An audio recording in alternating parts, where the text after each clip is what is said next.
के गुणों की महिमाएं गा रहा है, जबकि कुछ अन्य मृदंग की मधुर मंगलतान बजा रही हैं। पूरा दृश्य ऐसे है मानो रंग बरस रहा हो। हरे कृष्ण। श्री प्रभुपाद की जय।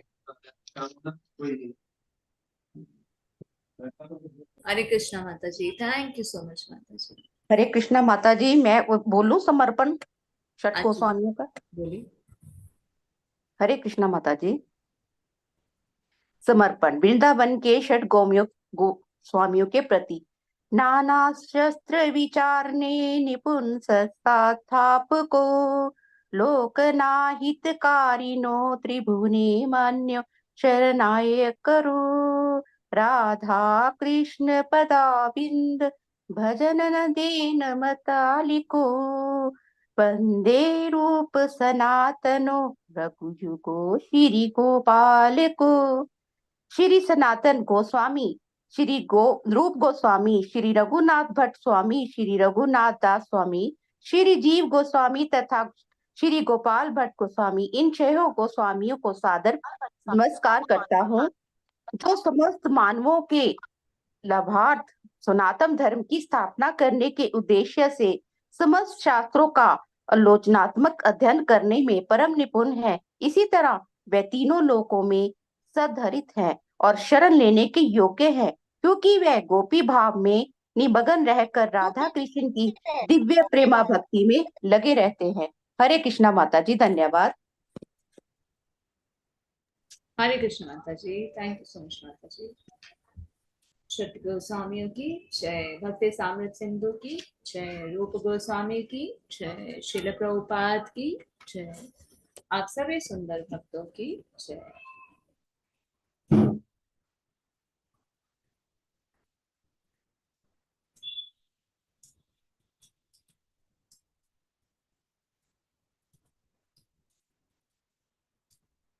आज हम करेंगे अध्याय 8। तो आप सभी से रिक्वेस्ट है, अपनी बुक्स को ओपन कर लीजिए।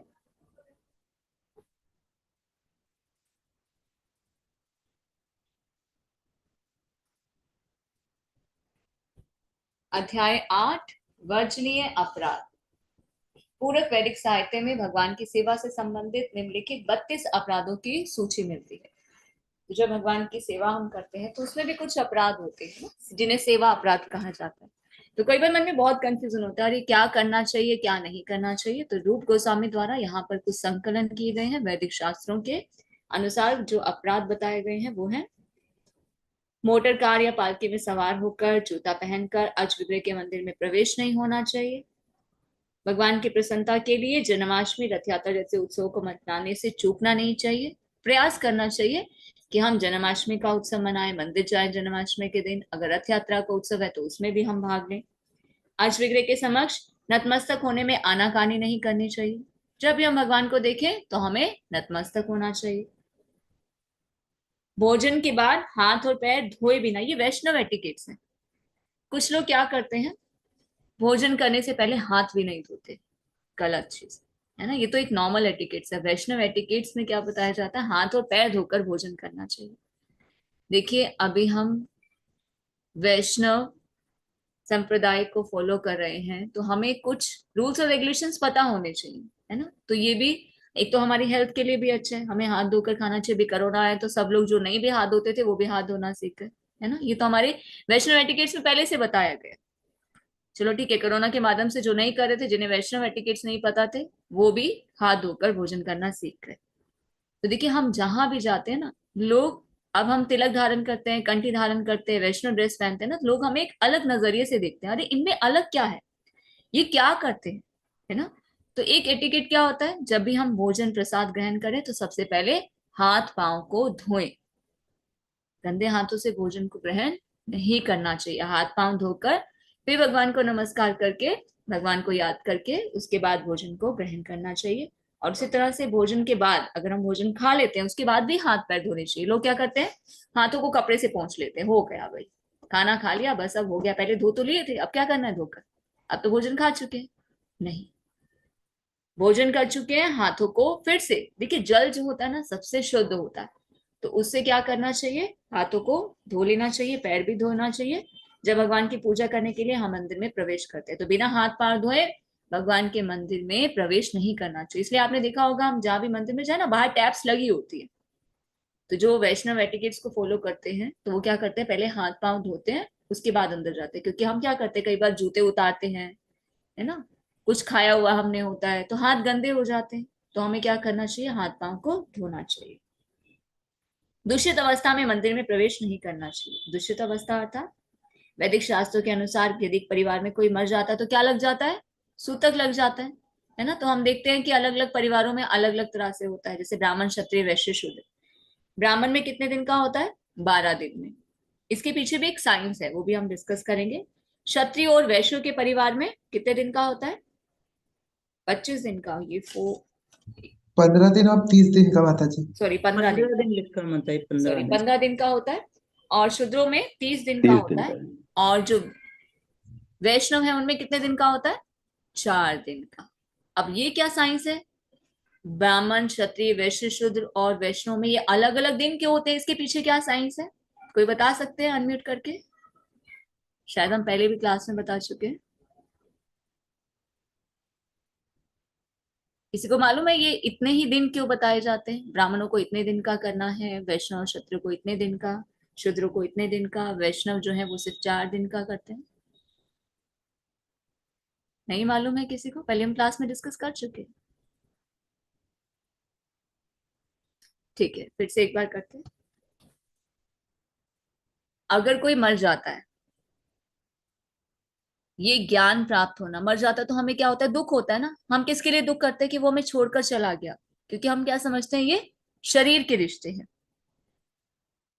ब्राह्मण को ज्ञान क्या होता है, थोड़ा ज्यादा होता है। देखो शूद्रों को तो नहीं मालूम क्योंकि वो शास्त्र पढ़ते नहीं है, इसलिए उनको तो कोई भी ज्ञान नहीं है आत्मा का ज्ञान, कि हम शरीर नहीं है, हम आत्मा है, राइट। तो वो क्या करते हैं, शोक करते हैं। उनको उस दुख से निकलने के लिए समय लगता है, तो इसलिए 30 दिन का बताया जाता है। वही क्षत्रिय और वैश्य के परिवारों में 15 दिन का होता है। क्यों? क्योंकि क्षत्रिय और जो वैश्य होते हैं उन्हें ब्राह्मण आकर बताते हैं। अब घर में ब्राह्मण को बुलाया जाता है ना, कुछ विधि करने के लिए। कोई एक्सपायर हो गया तो उन्हें बुलाते हैं कि कौन सी विधि करनी है। फिर वो बताते हैं कि आज चौथा है, आज 10वां दिन है, फिर 13वीं आप कीजिए, क्रियाकर्म कीजिए, है ना। इसी तरह से होता है ना। मोस्ट ऑफ आप ये सभी जानते हैं कि 13 दिन का तो सबके यहाँ इस तरह से किया जाता है। क्रिया के बाद सब लोग अपने अपने घर जाते हैं, उससे पहले सब लोग परिवार के सदस्य सब इकट्ठे होते हैं। तो क्यों 15 दिन का कहा जाता है? क्योंकि ब्राह्मण आया, ब्राह्मण ने शास्त्रों के अनुसार बताया, वो ज्ञान प्रदान किया। क्या ज्ञान प्रदान किया? कि हम शरीर नहीं है, हम आत्मा है। तो क्या हुआ, थोड़ा सा ज्ञान जो मिलता है उससे हम दुख से जल्दी निकल पाते हैं। तो हमें ये ज्ञान प्राप्त होता है कि हम शरीर नहीं है, हम आत्मा है। उसी प्रकार से ब्राह्मण के परिवार में 12 दिन का, क्योंकि ब्राह्मण को तो ज्ञान है तो और कम समय लगता है, क्योंकि शास्त्रों को पढ़ रहे हैं तो ज्ञान है, तो इतना दुख नहीं होता। थोड़े समय के लिए दुख होता है, क्योंकि जब परिवार के सदस्यों के साथ रहते हैं तो अटैचमेंट बन जाती है, उनकी याद आती है, उनकी बातें, तो वो अटैचमेंट को थोड़ा सा वहां से निकलने के लिए समय लगता है। उसी प्रकार से वैष्णव में क्यों 4 दिन का बोला जाता है? क्योंकि वैष्णव क्या करते हैं, शास्त्रों को पढ़ते हैं। भगवत गीता के दूसरे अध्याय में भगवान ने क्या बताया, आत्मा का ज्ञान। भगवान क्या बताते हैं, हम शरीर नहीं है, हम आत्मा है। आत्मा कभी भी मरती नहीं है। आत्मा पुराने शरीर को छोड़कर नए शरीर को धारण करती है, इसलिए शोक नहीं करना चाहिए। धीर व्यक्ति जो है वो मृत्यु के लिए शोक नहीं करता है। शास्त्रों को पढ़ के क्लैरिफिकेशन हो गया, तो ये ज्यादा शोक नहीं रहता, इसलिए उससे निकलने में समय कम लगता है। तो ये 4 दिन का, ठीक है। ये समझ में आया अब आप लोग को? वैष्णव, ब्राह्मण, क्षत्रिय, ठीक है, और शुद्ध कैसे होता है? वैष्णव का 4 दिन का, ब्राह्मण का 12 दिन का, क्षत्रिय और जो वैश्य होते हैं उनका 15 दिन का, और शूद्रों में 30 दिन का। तो ये किस अकॉर्डिंग होता है? ये ज्ञान पर आधारित। जिसे जितनी नॉलेज होती है उतना वो उस चीज से बाहर निकलने में उसे उतना ज्यादा समय लगता है। जिसे ज्यादा नॉलेज होगी वो अपने आप को जल्दी बाहर खींच पाएगा, है ना, उस दुख से बाहर अपने आप को निकाल पाएगा। वो अटैचमेंट, बोली अटैचमेंट जो थी परिवार के सदस्य के साथ, उससे वो जल्दी बाहर निकल पाएगा। नेक्स्ट बताया जा रहा है, एक हाथ से नमस्कार नहीं करना चाहिए। कुछ लोग क्या करते हैं, मंदिर में आया, एक हाथ से यहाँ रखा, है ना, ये अभी गौरांग प्रभु जी ने करके बताया, माथे पे रखा, यहाँ रखा, तो अलग लोगों का स्टाइल हो गया ये, एक हाथ से नहीं, दोनों हाथों से भगवान को नमस्कार करना चाहिए। श्री कृष्ण के समक्ष परिक्रमा नहीं करनी चाहिए। मंदिर की परिक्रमा करने का क्या नियम है? आर्च विग्रह के दाहिने, राइट साइड से हम क्या करते हैं, परिक्रमा उल्टी तरफ से नहीं करते, सीधे, है ना, दाहिने तरफ से हम परिक्रमा करनी शुरू करते हैं। और कितनी परिक्रमा लगानी चाहिए? 3। कई बार बड़ी कंफ्यूजन होती है, अरे मंदिर गए कितनी परिक्रमा लगानी है? 1, 3, 4 या 7? कितनी लगानी है? अब हम शास्त्रों में पढ़ रहे हैं तो कितनी लगानी चाहिए? 3। रूप गोस्वामी बताते हैं कि 3 बार परिक्रमा लगानी है। और किस तरफ से? आपके राइट हैंड से। ठीक है, दाहिने तरफ से आप शुरू करेंगे और 3 परिक्रमा आप लगाएंगे। क्लॉकवाइज। आर्चा विग्रह के समक्ष अपने पांव नहीं फैलाने चाहिए। कभी भी भगवान की तरफ चरण नहीं रखते, पीठ भी नहीं रखते, है ना। पैर फैलाकर नहीं बैठते। अपने हाथों से टखने कोने या घुटने पकड़कर अर्च विग्रह के समक्ष नहीं बैठना चाहिए। कई बार भगवान के सामने बैठते हैं, क्या करते हैं? टखना पकड़ लिया, घुटना पकड़ लिया। एक एटिकेट, भगवान के सामने हम बैठ रहे हैं, अच्छे से बैठे। हाँ? कृष्ण के अर्च विग्रह के समक्ष लेटना भी नहीं चाहिए। प्रणाम करना चाहिए पर लेटना नहीं चाहिए। लेटना मतलब जैसे आरामदायक, अरे लेट गए ऐसे ही, कहीं भी देखा मन किया फर्श पर, भगवान के विग्रह के सामने लेट कर नहीं। भगवान के सामने खाना नहीं चाहिए, भगवान के सामने लेटना नहीं चाहिए, पीठ कर नहीं बैठना चाहिए, है ना। और अर्च विग्रह के समक्ष प्रसाद नहीं ग्रहण करना चाहिए। कभी भी झूठ नहीं बोलना चाहिए, ऊंची आवाज में नहीं बोलना चाहिए। हम क्या कहते हैं, अरे मूर्ति तो है, भगवान थोड़ी ना सुन रहे। गाली गलौज भी कुछ लोग कर देते हैं, गुस्सा कर देते हैं, कटु वचन कह देते हैं, लड़ झगड़ लेते हैं भगवान के सामने, किसी को डांट देते हैं। नहीं, अरे भगवान है। अब आपके घर में कोई सीनियर डिवोटी आ जाए, क्या आप उनके सामने झगड़ा करेंगे? नहीं करेंगे ना। तो भगवान के सामने कैसे कर लेते हैं? या तो हम उनको भगवान मानते नहीं है ना, या हम उनके साथ इतना फॉर्मल रिश्ता हो गया कि हाँ उनके सामने तो हम कुछ भी कर सकते हैं। पर नहीं, एटिकेट्स होने चाहिए। तो हमें भगवान के सामने किसी से लड़ना झगड़ना, रोना चिल्लाना नहीं चाहिए। कौन सा रोना चिल्लाना? बिना मतलब का। पर वैसे क्राई फॉर कृष्णा करना चाहिए, भगवान से प्रार्थना करनी चाहिए। चीखना चिल्लाना नहीं चाहिए, भिखारी को भिक्षा नहीं देनी चाहिए, अन्य से कटु वचन नहीं बोलने चाहिए, रोएदार कंबल नहीं ओढ़ना चाहिए, किसी अन्य स्तुति या बड़ाई नहीं करनी चाहिए, किसी अन्य की। भगवान के समक्ष किसी की स्तुति या प्रशंसा नहीं करनी चाहिए, गाली नहीं बकनी चाहिए, अपान वायु का त्याग नहीं करना चाहिए। अपने साधनों के अनुसार अजविग्र की पूजा करने से चूकना नहीं चाहिए। अब देखिए, अगर सामर्थ्य है तो भगवान के लिए अच्छा अच्छा भोग बनाए, अगर सामर्थ्य नहीं है तो एक गरीब व्यक्ति भी भगवान की सेवा कर सकता है। किस प्रकार? भगवत गीता के कौन से श्लोक में बताया गया? अनम्यूट करके बोल सकते हैं। पत्रम पुष्पम फलम तोयम माता जी। यस, 9.26। पत्रम पुष्पम फलम तोयम यो मे भक्त्या प्रयच्छति तद अहम भक्ति उपरेतम अश्नामि प्रयतात्मना। जो प्रेम पूर्वक एक पत्र या पुष्प या फल या जल मुझे अर्पित करता है, उसे मैं स्वीकार करता हूँ। इसके साथ? भक्ति के साथ, प्रेम पूर्वक। शास्त्रों से एक स्टोरी आती है, किसने भगवान के लिए 56 भोग लगाया था, भगवान ने उसे स्वीकार नहीं किया था? याद है किसी को कुछ? मैडम माता जी, दुर्योधन दुर्योधन ने। यस। तो कौन एक्सप्लेन करेंगे? संजय प्रभु जी एक्सप्लेन कीजिए। माता जी जब शांति दूत की वार्ता लेकर वो उन्होंने हस्तिनापुर गए थे, तो दुर्योधन ने उन्हें बहुत बताया था, ग्वाला बताया था, चोर बताया, छलिया बताया था। तो उसके बाद उन्होंने अपना रूप दिखाया था, तो भीष्म पितामह गुरुद्रोण ने सब उनको समझाया। धृतराष्ट्र को भी समझाया, तो धृतराष्ट्र के कहने पर उन्होंने शांति दूत का वार्ता तो समझे। तब उन्हें जब समझ हुए तो उनको बोले थे कि चलो आप शांति दूत बन का है तो हम आपकी सेवा करें। तब दुर्योधन कहता कि नहीं, पहले मैं अपना ऐश्वर्य दिखाना चाहता हूँ, कृष्ण को अपने राजमहल में रखूंगा, 56 भोग का भोग लगाऊंगा। तो उस समय कृष्ण जी ने बोले थे कि 56 भोग भोजन उसी मित्र के साथ करना चाहिए, या तो एक राजा की तरह करना चाहिए, ना अपने मित्र ना अपने संबंधी हो। तो इस वजह से मैं आपके यहाँ पर 56 भोग नहीं खाऊंगा, मैं विदुर जी के पास रहूंगा।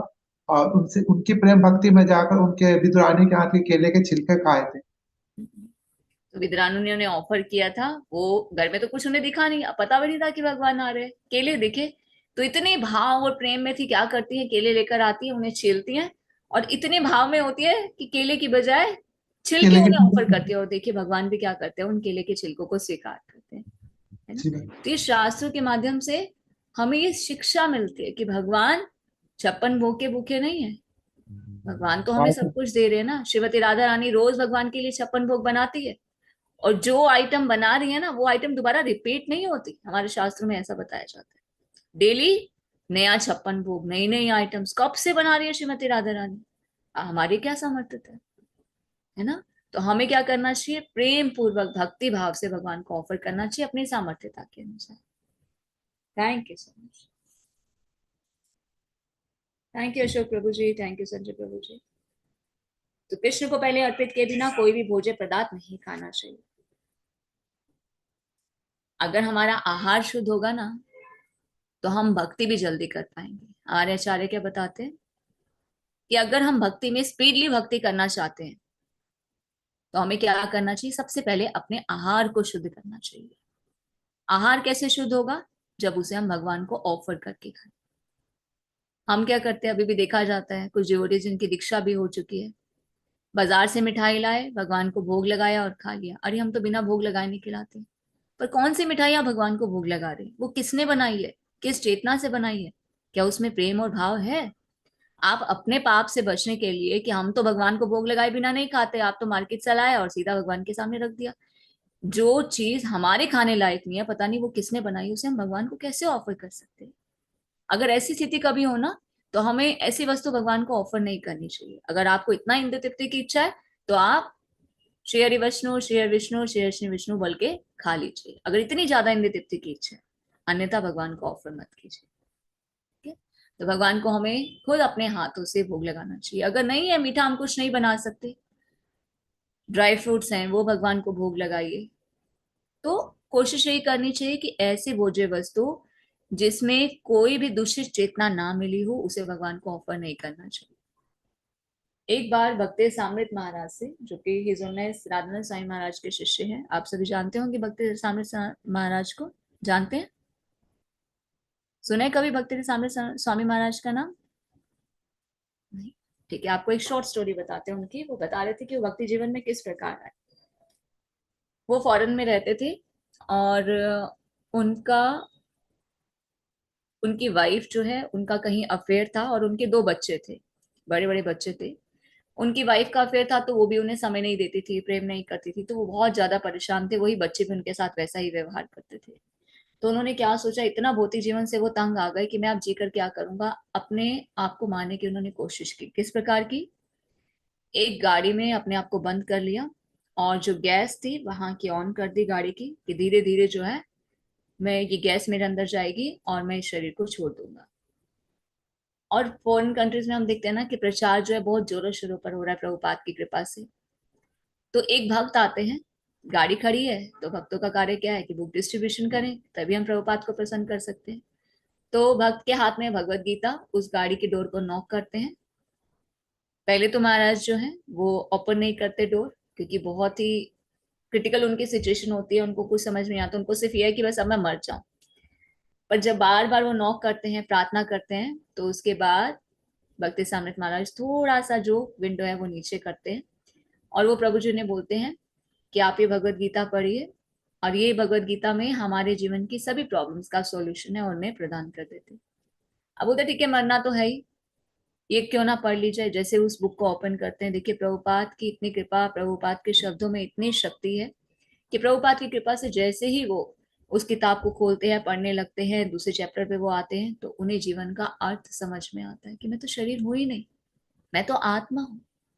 जीवन का उद्देश्य है भगवान की सेवा करना। क्योंकि दूसरे अध्याय में गीता के साथ में भगवान क्या करते हैं, एक बार पूरी गीता का थोड़ा थोड़ा झलक जो है वो प्रस्तुत कर देते हैं और फिर वो अपने मरने का जो प्रोग्राम था वो कैंसिल कर देते हैं। और फिर उस बुक में एक कार्ड रखा हुआ था कि वो भक्त क्या करते हैं, बुक डिस्ट्रीब्यूट करते हैं तो साथ में मंदिर का कार्ड भी देते हैं कि आप हमारे मंदिर में आइए, यहाँ पर ये पूजा होती है, आरती का समय ये होता है, प्रसादम ये होता है, तो वहां मंदिर जाते हैं।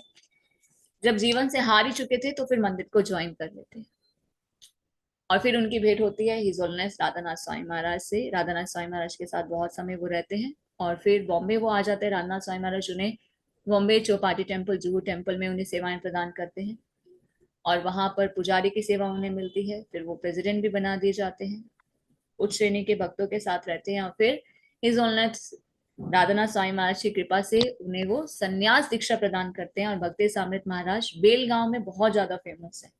ऐसा बताया जाता है कि पूरा का पूरा गांव उनसे दीक्षा लेने के लिए ना रेडी है, क्योंकि वो हिंदी में, बेलगांव के जो लोग हैं वो हिंदी जानते हैं और राधानाथ महाराज है वो इंग्लिश में प्रवचन देते हैं। तो सबकी इच्छा है कि राधा सामृत महाराज से ही वो दीक्षा ले, तो वेटिंग लिस्ट में है उनका। और वो तो अभी दीक्षा नहीं दे सकते क्योंकि राधानाथ महाराज अभी हैं। तो भक्ति सामृत महाराज बताते, किसी ने उनसे प्रश्न पूछा कि आप बताते हैं हमें भगवान को ऑफर करके खाना चाहिए, पर हम ठीक है, हम होटल जाकर जो खाते हैं वो हमें समझ में आता है किसी शेफ ने बनाया, पर हम बिस्किट ब्रेड तो खा ही सकते हैं ना। महाराज बोले नहीं। क्यों? अब बिस्किट ब्रेड तो किसी ने नहीं बनाया, वो तो मशीन से बनता है। महाराज बोले नहीं, जिस मशीन में वो बनता है उस मशीन को जो स्टार्ट करता है, जो बटन भी चालू करता है ना, उसकी जो चेतना होती है ना, वो भी उसमें आ जाती है। अरे बाप रे, इतनी बड़ी साइंस! समझ रहे हैं आप कितनी बड़ी साइंस है ये चेतना की, कि जिस मशीन में वो बिस्किट बनता है, अगर उस मशीन को भी कोई चालू कर रहा है तो उसकी जो चेतना है ना, वो उस सभी पदार्थ में आ जाती है। तो उसका जब हम सेवन करते हैं तो उसकी चेतना हम पर आ जाती है। इतनी चेतना हमें प्रभावित करती है, तो इसलिए हमें बाहर का अवॉइड करना चाहिए। ब्रेड, बिस्किट, रस, बटर। अब कहेंगे यहाँ तो सब कुछ बंद करवा देंगे, अब हम क्या करेंगे? हम प्रयास करेंगे। भगवान को प्रसन्न करने के लिए हमें थोड़ा सा एफर्ट तो करना पड़ेगा, है ना। भक्ति जीवन में प्रगति करना चाहते हैं, अपने इस जीवन को हम सफल बनाना चाहते हैं, स्पीडली भक्ति करना चाहते हैं, शुद्ध जीवन, शुद्ध भक्त बनना चाहते हैं, तो इतने प्रयास हमें करने ही पड़ेंगे। नहीं तो 84 लाख योनियों में फिर से आने के लिए हमें तैयार होना पड़ेगा। ये मत सोचे कि हमें सेकंड चांस मिलेगा, ठीक है अभी तो हम भक्ति कर रहे हैं, कुछ परसेंट तो की होगी, उससे आगे पूरा करने का मौका मिलेगा। Don't waste your single second. Spiritual life is a serious business. Bhakti चारूसा महर्षि में बोलते थे, don't waste your time, don't waste your life. हम अपने पता नहीं कितने जीवन ऐसे ही व्यर्थ गवा कर आ चुके हैं। Spiritual life is a serious business. ये बातें कहने की नहीं है, जीवन में उतारने की। तो इन्हें हमें अपने जीवन में अप्लाई करना चाहिए। हम ना थोड़ा सा आलसी हो जाते हैं, अरे कैसे बनाएंगे, कैसे होगा। अब प्रभुपाद को बहुत गुस्सा आता था। एक शॉर्ट स्टोरी हम ले लेते हैं यहाँ से। तो एक छोटे से भक्त थे, बाल गोपाल रूप में हम समझते, जैसे 12-13 साल के एक भक्त थे, प्रभुपाद की सर्विस में थे। तो उनकी सेवा थी कि मार्केट जाना और वहां से सब्जी खरीद कर लाना। अब उनको पैसे दिए जाते थे, वो सब्जी खरीद कर लाते थे, कुछ पैसे बच जाते थे। तो उनको ना चॉकलेट खानी बहुत अच्छी लगती थी। मैं नाम भूल रही हूँ महाराज का। तो उनको चॉकलेट खानी बहुत अच्छी लगती थी। तो वो क्या करते थे, कभी पैसे बच जाते थे ना, वो उसकी चॉकलेट खरीद कर लेकर आते थे। कई बार उन्होंने ऐसा किया। अब देखिए, भगवान की सेवा में है, शुद्ध भक्तों की सेवा में है, कभी ना कभी तो पकड़े जाएंगे इंद्र तृप्ति अगर आप कर रहे हैं तो एक बार जब आते हैं वापस, तो प्रभुपाद को वो मिलते हैं, और प्रभुपाद को जैसे ही दंडवत प्रणाम करते हैं, वो चॉकलेट उनकी पॉकेट में से आकर बाहर गिर जाती है। फ्रंट पॉकेट में रखी होती है, कुर्ता पहना होता है, तो वो चॉकलेट बाहर निकल आती है। प्रभुपाद को बड़ा ही गुस्सा आता है। बोले ये क्या, तुम ये चॉकलेट खाते हो? बोले प्रभुपाद मुझे ना मीठा बहुत अच्छा लगता है। बोले आज के बाद तुम ये चॉकलेट नहीं खाओगे, तुम्हें मीठा पसंद है, मेरे पास आना, मैं तुम्हें मीठा खिलाऊंगा। प्रभुपाद तुरंत किचन में जाते हैं और हलवा बनाकर लेकर आते हैं, और फिर पूछते हैं बताओ दोनों में से कौन सा टेस्टी है। अब वो वक्त क्या बोलेंगे, प्रभुपाद ये हलवा ही टेस्टी है। प्रभुपाद बोले आज के बाद तुम्हें कभी भी मीठा खाने की इच्छा हो ना, तो मेरे पास आना। तो हमें यहाँ से क्या सीखना चाहिए? इंद्रिय तृप्ति करने के लिए माया के प्रलोभन बहुत सारे। माया अट्रैक्ट करती है, हमें ट्रैप करती है, जाल में फंसाने की कोशिश करती है, ताकि हम शुद्ध भक्त ना बने। ये भी हमारे प्यूरिफिकेशन का एक प्रोसेस है। पर हमें क्या करना है, शास्त्रों को पढ़ के उन्हें जीवन में उतारना है। ये शास्त्र सिर्फ पढ़ने के लिए नहीं है, जीवन में उतारने के लिए।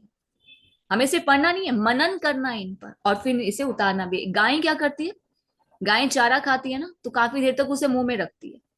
हमें भी क्या करना है, आज हमने जो भी पढ़ा उस पर हम मनन करेंगे। गाय क्या करती है, खाया, मुंह में डाला, काफी देर तक उसे जुगाली करी, फिर उसके बाद वो उसे अंदर लेकर जाती है। तो उसी प्रकार हमें भी मनन करके अपने जीवन में अप्लाई करना है। क्या हमें शुद्ध भक्त बनना है? तो हाँ, तो हमें इन सभी रूल्स और रेगुलेशंस को फॉलो करना पड़ेगा, अगर जल्दी आपको भक्ति जीवन में आगे बढ़ना है। ठीक है, नेक्स्ट आगे हम करते हैं। माता जी एक क्वेश्चन है। हरे कृष्ण। हाँ जी प्रभु जी। माता जी यहाँ पे लिखा हुआ है कि अर्च विग्रह के समक्ष रोएदार कंबल नहीं ओढ़ना चाहिए। हाँ, तो ये क्यों माता जी, मतलब रोएदार ही क्यों? रोएदार आप समझते हैं, उसके ऊपर बुरा बुरा सा होता है। जो अभी अभी जो ब्लैंकेट्स आते हैं रोएदार वाला। हाँ, तो उसमें से वो ना वो गिरता रहता है। अच्छा। तो वो क्या होता है, चुभने वाला। तो अगर हम भगवान की सेवा में हैं, तो हमें क्या करना है, इन सब चीजों का ध्यान रखना है। कि हम क्या करते हैं, अपने लिए तो हम कंफर्टेबल करते हैं, भगवान के लिए वस्त्र लेकर आए, वो भी हम नहीं देखते कैसी क्वालिटी के हैं। हमें ये सब चीजों का भी ध्यान रखना चाहिए कि भगवान का बिस्तर है कैसा हो, भगवान को ओढ़ने के लिए जो कंबल है या चादर है वो कैसी होनी चाहिए। ठीक है, तो ये भी क्या होता है, सेवा अपराध होते हैं, कोई गलती हमें नहीं करनी चाहिए। ऋतु के अनुसार कृष्ण को ताजे फल और अन्न अर्पित करने से चूकना नहीं चाहिए। डॉक्टर ने बोला है एप्पल अ डे, एक एप्पल जो रोज खाता है उसकी सारी बीमारियां दूर हो जाती है, पर एप्पल तो पूरे सीजन में नहीं आते हैं, फिर भी हम एप्पल खाते हैं। हरे हमें कृष्ण सीजनल फ्रूट्स को खाना चाहिए, जो भी माता सीजनल फ्रूट होते हैं उसे भगवान को ऑफर करके हमें खाना चाहिए। देखिए उसका बेनिफिट क्या होता है, हेल्थ के बेनिफिट्स भी होते हैं। जो सीजनल फ्रूट होते हैं उनकी कॉस्ट भी कम होती है, उसमें न्यूट्रिशन भी ज्यादा होता है ना, वो हेल्थ के लिए भी अच्छे होते हैं। कैसे पता चलेगा सीजनल फ्रूट है, जो बहुत ज्यादा आ रहा है सीजन में। अभी कौन सा सीजन चल रहा है, विंटर सीजन, अभी क्या आएगा, ऑरेंज बहुत आएगा, ग्रेप्स बहुत आएंगे, तो वो चीजें खाइए। अब इस सीजन में भी लोग क्या खाते हैं, वाटरमेलन खाते हैं। वाटरमेलन ये सीजन का नहीं है, भगवान ने सब्जियां और फल भी जो है वो सीजन के अकॉर्डिंग बनाई है। तो जिस सीजन में जो चीज सबसे ज्यादा आती है ऋतु के अनुसार भगवान को वो वस्तुएं ऑफर करनी चाहिए। भोजन बन जाने के बाद जब तक उसे अर्च विग्रह को अर्पित ना कर दिया जाए तब तक उसे किसी को नहीं देना चाहिए। अर्च विग्रह की ओर पीठ करके नहीं बैठना चाहिए, इसे पहले हम डिस्कस कर चुके हैं। गुरु को चुपके से नमस्कार नहीं करना चाहिए, भगवान के सामने नहीं। अगर मंदिर में हम हैं, देखिए कई बार ऐसा होता है ना, मंदिर में हम हैं, एकदम गुरु आ जाते हैं प्रवचन देने के लिए, भागवतम क्लास होती है, तो अर्च विग्रह के समक्ष नहीं, नतमस्तक नहीं होना चाहिए। नमस्कार करते समय उच्च स्वर से गुरु की स्तुति करनी चाहिए। गुरु के समक्ष उनकी कुछ प्रशंसा करना नहीं भूलना चाहिए, हमेशा गुरु को ग्लोरीफाइड करना चाहिए। गुरु के समक्ष अपनी बड़ाई नहीं करनी चाहिए, अरे मैंने तो इतना काम किया, मैंने तो ऐसा किया। गुरु के समक्ष हमें हमेशा कैसे रहना चाहिए, मूर्ख के जैसा, है ना, कि हमें तो कुछ ज्ञान ही नहीं है। हे गुरु महाराज आप हमें ब्लेसिंग दीजिए, हम पर कृपा कीजिए कि हम भक्ति जीवन में आगे कैसे बढ़े। ये नहीं कह रहे हम तो ये भी कर रहे हैं, हम तो वो भी कर रहे हैं, हमने तो ये भी किया, हमने वो भी किया। आज विवेक के समक्ष देवताओं का उपहास नहीं करना चाहिए। देवता भगवान के आदेशानुसार ही कार्य में लगे हैं, शिष्य के कार्य में लगे हैं, उनका उपहास नहीं करना चाहिए। आज हम कृष्ण भक्ति करें इसका अर्थ ये नहीं है कि शिव जी, देवी दुर्गा, गणेशिका हम उपहास करें। हमें इन्हें प्रणाम करना चाहिए, इनसे प्रार्थना करनी चाहिए कि आप भगवान के शुद्ध भक्त हैं, आप हम पर कृपा कीजिए ताकि हम भक्ति जीवन में आगे बढ़ सकें। तो ये 32 अपराधों की सूची है, इनके अतिरिक्त अन्य अपराधों की बहुत बड़ी संख्या है जिनका उल्लेख वराह पुराण में हुआ है, वो इस प्रकार।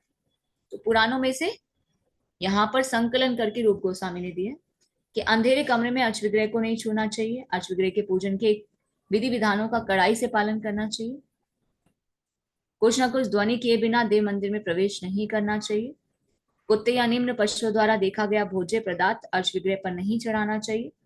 इसलिए हम देखते हैं ना कि जब भी भगवान का भोग लगाते हैं तो उसे ढक कर लेकर आते हैं।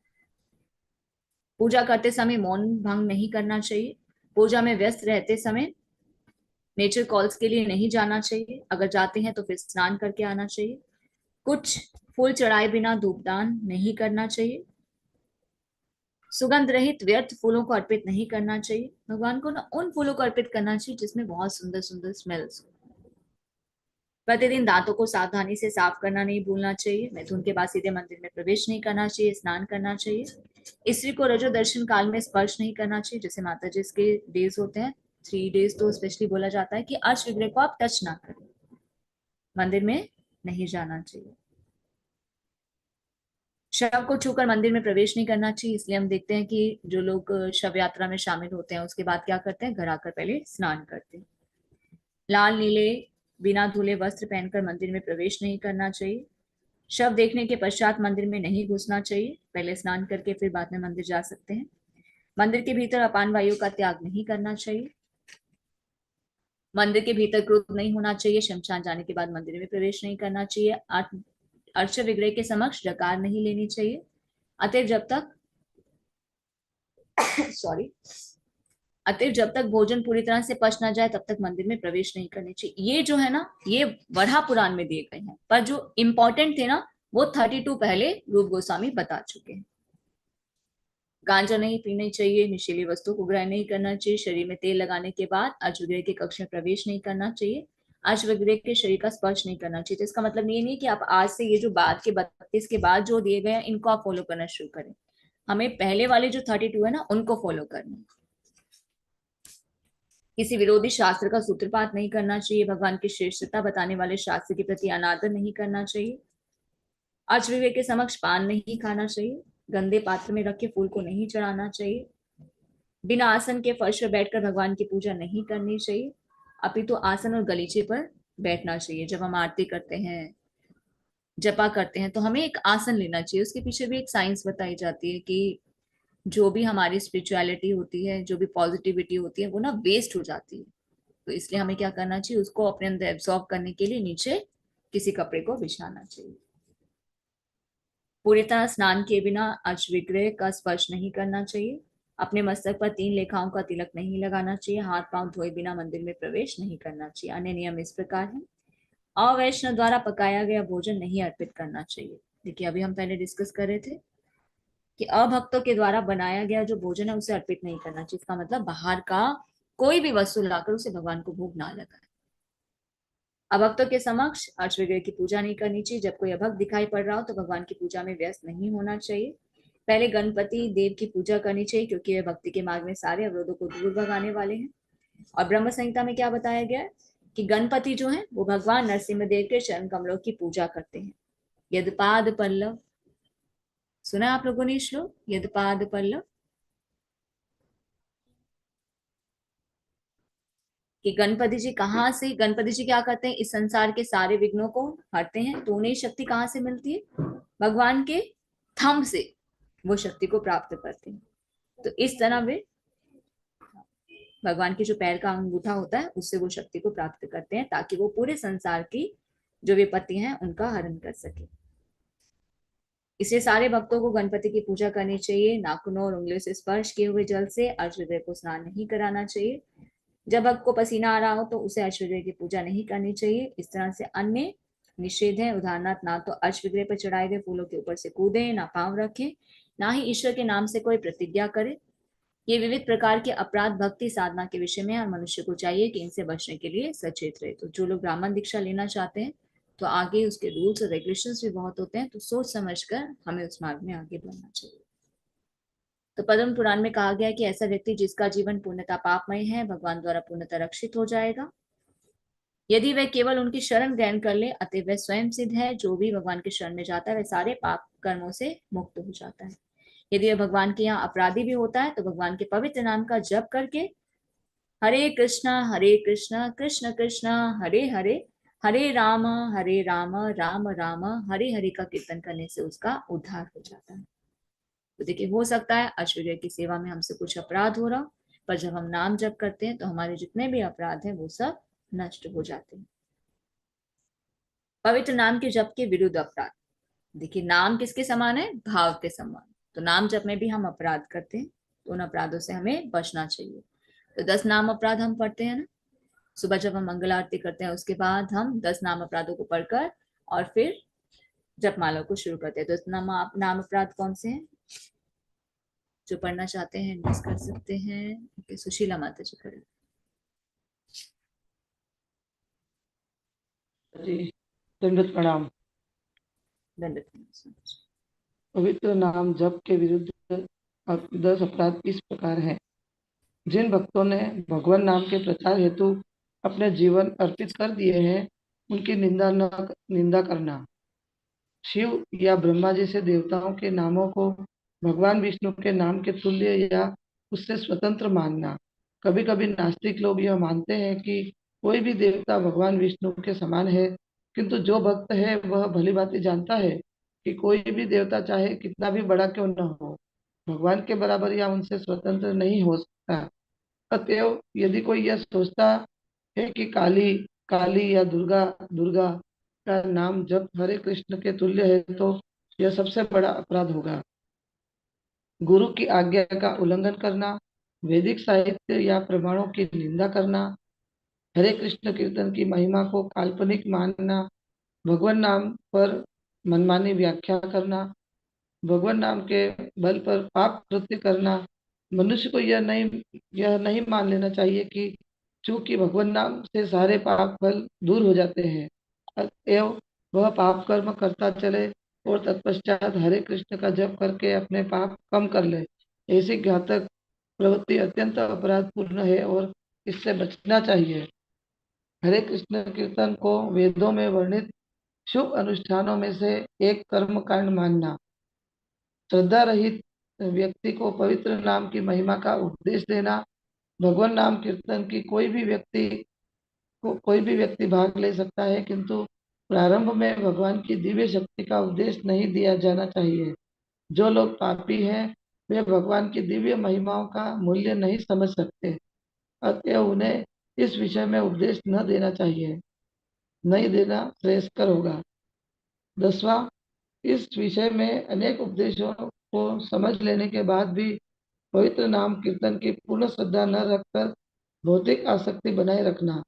हर व्यक्ति को अपने को वैष्णव कहता है, इन अपराधों से बचना चाहिए जिससे शीघ्र ही वांछित सफलता प्राप्त हो सके।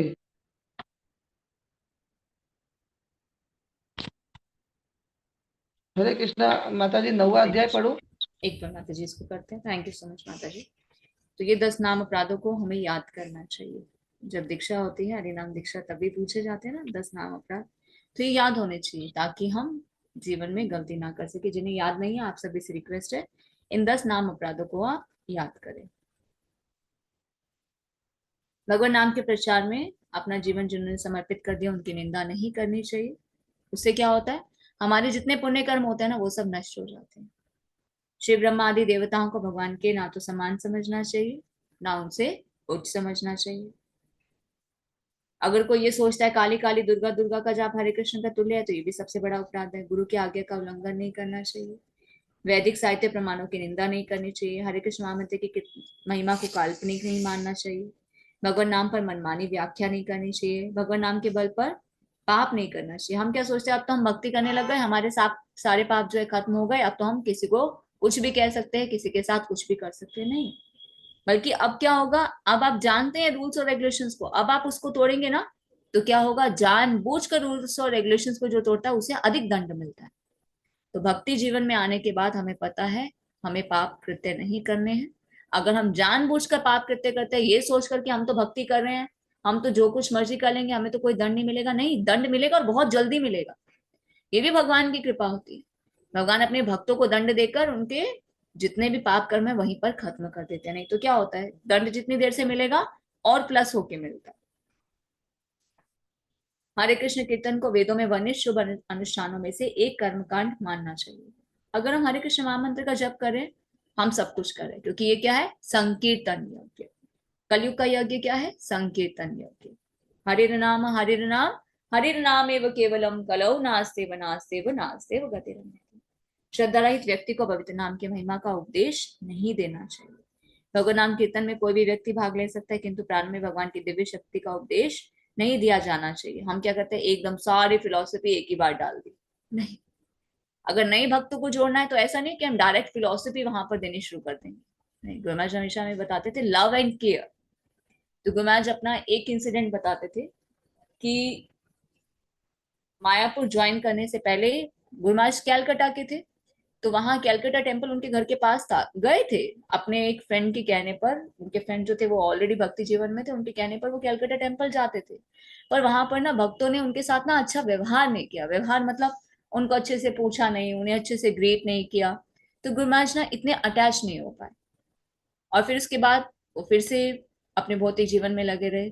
और उसके बाद जब फिर उन्हें एक भक्त मिले, और मायापुर जब गुरु महाराज जाते हैं तो वहां जब देखते हैं, अरे यहाँ तो भक्त बहुत ही केयर कर रहे हैं, बहुत ही प्रेम दे रहे हैं, उनकी हर प्रकार से सहायता कर रहे हैं, तो फिर गुरु महाराज क्या होते हैं, वहां पर फिर अटैच हो जाते हैं। तो गुरु महाराज बताते हैं कि इस प्रकार हमें ध्यान रखना चाहिए कि हम भक्ति जीवन में हैं तो हमें भक्त होने के नाते सभी के साथ प्रेम पूर्वक संबंध बनाकर रखना है। फिलॉसफी एक अलग चीज है, लव एंड केयर, उससे हम भक्तों को जल्दी जीवन में जोड़ सकते हैं।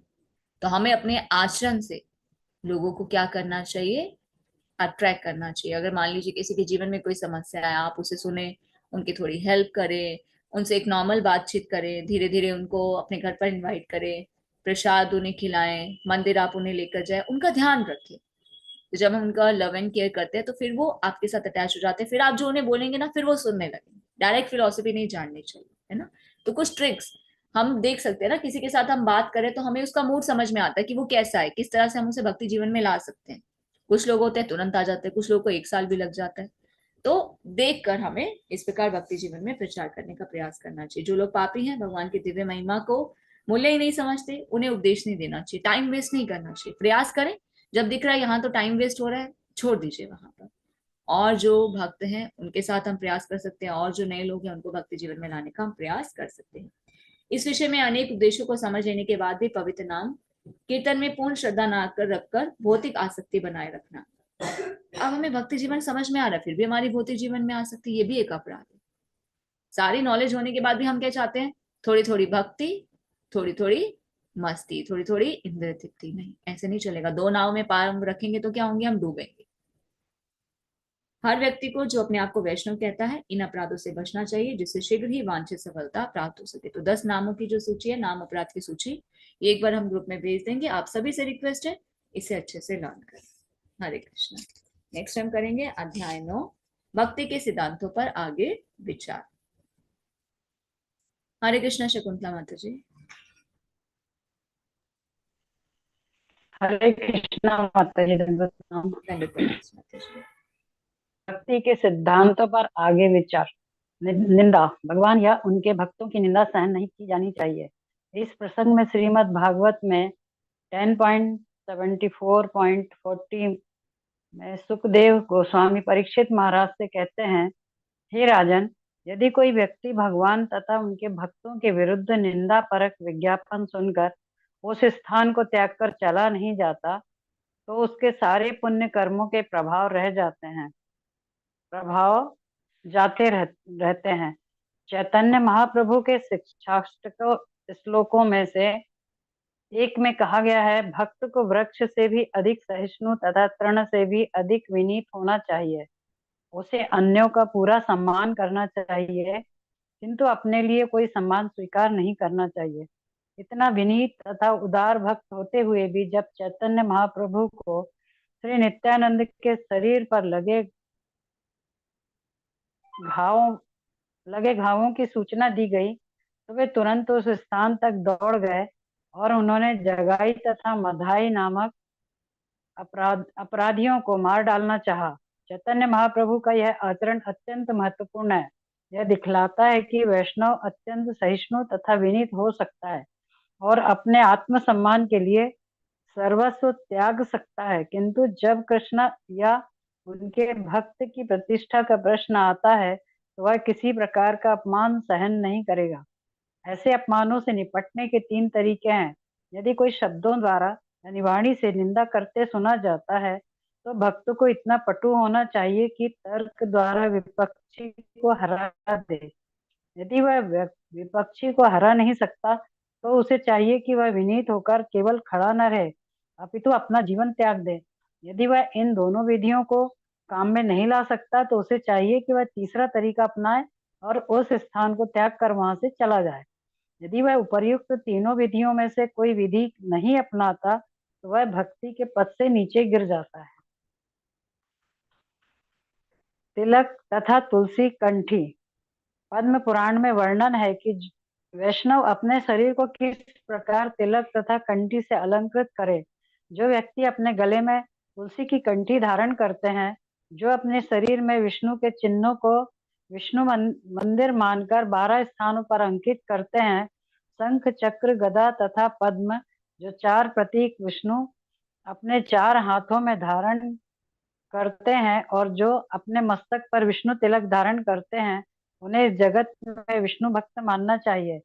उनकी उपस्थिति से जगत शुद्ध होता है और वे जहाँ भी रहते हैं उस स्थान को वैकुंठ के समान बना देते हैं। इसी प्रकार का कथन स्कंद पुराण में आता है, जो इस प्रकार है, जो व्यक्ति अपने शरीर पर तिलक या गोपी चंदन, वृंदावन के कुछ भागों में पाई जाने वाली चिकनी मिट्टी या रज धारण करते हैं और जो अपने शरीरों पर भगवान का पवित्र नाम अंकित करते हैं और जिनके गले तथा वक्ष स्थल में तुलसी की माला रहती है, उनके पास यमदूत कभी नहीं जाते। यमदूत यमराज के सिपाही हैं जो सभी पापी पुरुषों को दंड देते हैं। जो वैष्णव है ये उन्हें ये दूत कभी नहीं बुलाते। श्रीमद् भागवत में अजामिल के उदाहरण के प्रसंग में कहा गया है कि यमराज ने अपने सहायकों को स्पष्ट निर्देश दिए कि वे वैष्णव के पास न जाएं। वैष्णव जन यमराज के कार्य क्षेत्र से परे हैं। पद्म पुराण में यह भी कहा गया है कि जिस व्यक्ति के शरीर पर चंदन से भगवान का पवित्र नाम अंकित रहता है वह सारे पापों के फलों से छूट जाता है और मृत्यु के पश्चात भगवान के सानिध्य में रहने के लिए सीधे कृष्ण लोक जाता है। फूल मालाएं स्वीकार करना। अगला निर्देश यह है कि मनुष्य को अर्चा विग्रह को अर्पित की गई पुष्प मालाएं पहननी चाहिए। इस संदर्भ में श्रीमद् भागवत में 11.6.46 कृष्ण से उद्धव कहते हैं, हे कृष्ण, मैंने आपके द्वारा प्रयुक्त और भोगी गई वस्तुएं यथा फूलों की मालाएं, साधुओं के वस्त्र, अलंकरण तथा वस्तुएं ग्रहण कर लिए और मैं आपके उच्चिष्ट भोजन को ही खाता हूँ क्योंकि मैं आपका तुच्छ दास हूँ। इस तरह मुझे विश्वास है कि भौतिक शक्ति माया का जादू मुझ पर नहीं चल पाएगा। इस श्लोक का अर्थ यही है कि जो व्यक्ति गोपी चंदन के तिलक से शरीर को अलंकृत करने के विधान को अपनाता है और कृष्ण की अर्पित की गई मालाएं धारण करता है उसे माया अपने वशीभूत नहीं कर सकती। मृत्यु के समय यमराज के दूत उसे अपने पास नहीं बुलाते। यदि वह सारे वैष्णव नियमों का पालन नहीं भी करता, किंतु यदि वह कृष्ण प्रसाद ग्रहण करता है तो वह क्रमशः वैष्णव पद को प्राप्त करने का पात्र बन जाएगा। इसी प्रकार स्कंद पुराण में ब्रह्मा जी नारद से कहते हैं, हे नारद, जो व्यक्ति कृष्ण को अर्पित फूलों की माला को अपने गले में धारण करता है वह समस्त रोगों तथा पाप कर्मों के फलों से मुक्त हो जाता है और पदार्थ के कलमश से क्रमशः छूट जाता है। अर्चा विग्रह के समक्ष नाचना। द्वारका महात्मा में अर्चा विग्रह के समक्ष नाचने की महिमा का उल्लेख श्री कृष्ण द्वारा इस प्रकार हुआ है, जो व्यक्ति प्रसन्न चित्त रहता है, जो मेरे समक्ष नाचते समय भाव विभोर हो जाता है और जो विभिन्न शारीरिक भंगिमाएं प्रकट करता है वह हजारों वर्ष के संचित सभी पाप फलों को जला सकता है। उसी ग्रंथ में नारद का भी कथन मिलता है जिसमें वे बल देकर कहते हैं, जो व्यक्ति अर्चा विग्रह के समक्ष ताली बजाता है और नाचता है उसके शरीर के पाप कर्म यानी पातक रूपी पक्षी ऊपर उड़ जाते हैं। जिस प्रकार ताली बजाकर एक साथ बहुत से पक्षी उड़ाए जा सकते हैं उसी प्रकार अनेक पाप कर्म जो शरीर में पक्षियों की भांति बैठे रहते हैं कृष्ण के अर्चा विग्रह के समक्ष नाचने और ताली बजाने से ही उड़ जाते हैं। अर्चा विग्रह के सम्मान में नतमस्तक होना। नारदी पुराण में अर्चा विग्रह के समक्ष नतमस्तक होने और नमस्कार करने के विषय में एक कथन मिलता है जिसमें कहा गया है, जिस व्यक्ति ने महान यज्ञ अनुष्ठान किया है और जिस व्यक्ति ने भगवान के समक्ष नतमस्तक होकर केवल नमस्कार किया है उन्हें एक समान नहीं माना जा सकता। जिस व्यक्ति ने अनेक महान यज्ञ किए हों उसे अपने पुण्य कर्मों का फल प्राप्त होगा, किंतु जब ऐसे फल क्षीण हो जाते हैं तो उसे पुनः पृथ्वी लोक पर जन्म धारण करना होता है। पर जिस व्यक्ति ने एक बार अर्चा विग्रह के समक्ष नतमस्तक होकर नमस्कार किया है वह इस जगत में फिर नहीं लौटेगा क्योंकि वह सीधे कृष्ण धाम को जाएगा। भगवान का स्वागत करने के लिए खड़े होना। ब्रह्मांड पुराण में कहा गया है, जो व्यक्ति भगवान की रथ यात्रा उत्सव का दर्शन करता है और फिर भगवान की अगवानी स्वागत करने के लिए खड़ा हो जाता है वह अपने शरीर में से समस्त प्रकार के पाप फलों को धो देता है। अर्चा विग्रह के पीछे पीछे चलना। भविष्य पुराण में ऐसा ही कथन मिलता है जिसमें कहा गया है, यदि रथ यात्रा के समय जब अर्चा विग्रह आगे से या पीछे से जा रहे हों तो यदि निम्न कुल में भी उत्पन्न पुरुष रथ के पीछे पीछे चलता है तो वह निश्चय ही विष्णु के समान ऐश्वर्य प्राप्त करके उच्च पद तक पहुंच जाएगा। विष्णु मंदिर या तीर्थ स्थानों की यात्रा। पुराणों में कहा गया है, जो व्यक्ति वृंदावन, मथुरा या द्वारका जैसे तीर्थ स्थानों में जाने का प्रयास करते हैं वे वास्तव में धन्य हैं। ऐसे यात्रा कार्यों से वे भव रूपी मरुस्थल को पार कर जाते हैं। हरि भक्ति शुद्धोदय में भगवान कृष्ण के मंदिरों में जाने के लाभों का वर्णन आया है। जैसा कि हम पहले बता चुके हैं, वृंदावन, मथुरा तथा द्वारका में यह प्रथा है कि सारे भक्त इन पवित्र स्थानों में स्थित विविध मंदिरों का दर्शन करने का लाभ उठाते हैं। हरि भक्ति शुद्धोदय का कथन है, जो लोग कृष्ण भावना भावित शुद्ध भक्ति से प्रेरित होकर मंदिर में विष्णु के अर्चा विग्रहों का दर्शन करने जाते हैं, वे अपनी माता के गर्भ रूपी बंदी गृह में पुनः प्रवेश करने से मुक्ति पा लेते हैं। बद्ध आत्मा जन्म के समय माता के गर्भ में रहने के कष्ट को भूल जाता है, किंतु यह अत्यंत पीड़ादायक तथा भयानक अनुभव होता है। इस भौतिक दशा से बचने के लिए ही मनुष्य को भक्ति भाव से विष्णु मंदिर जाने की सलाह दी जाती है, तभी वह भौतिक जन्म की कष्टप्रद स्थिति से अत्यंत आसानी से बच सकता है। विष्णु मंदिर की परिक्रमा करना। हरि भक्ति शुद्धोदय में कहा गया है, जो व्यक्ति विष्णु की अर्चा विग्रह की परिक्रमा करता है, वह इस जगत में बारंबार जन्म मृत्यु के चक्कर से छूट जाता है। बद्धात्मा अपने अस्तित्व के कारण बारंबार जन्म तथा मृत्यु के माध्यम से परिक्रमा करता रहता है। इसका निवारण मंदिर में अर्चा विग्रह की परिक्रमा करने से आसानी से हो जाता है।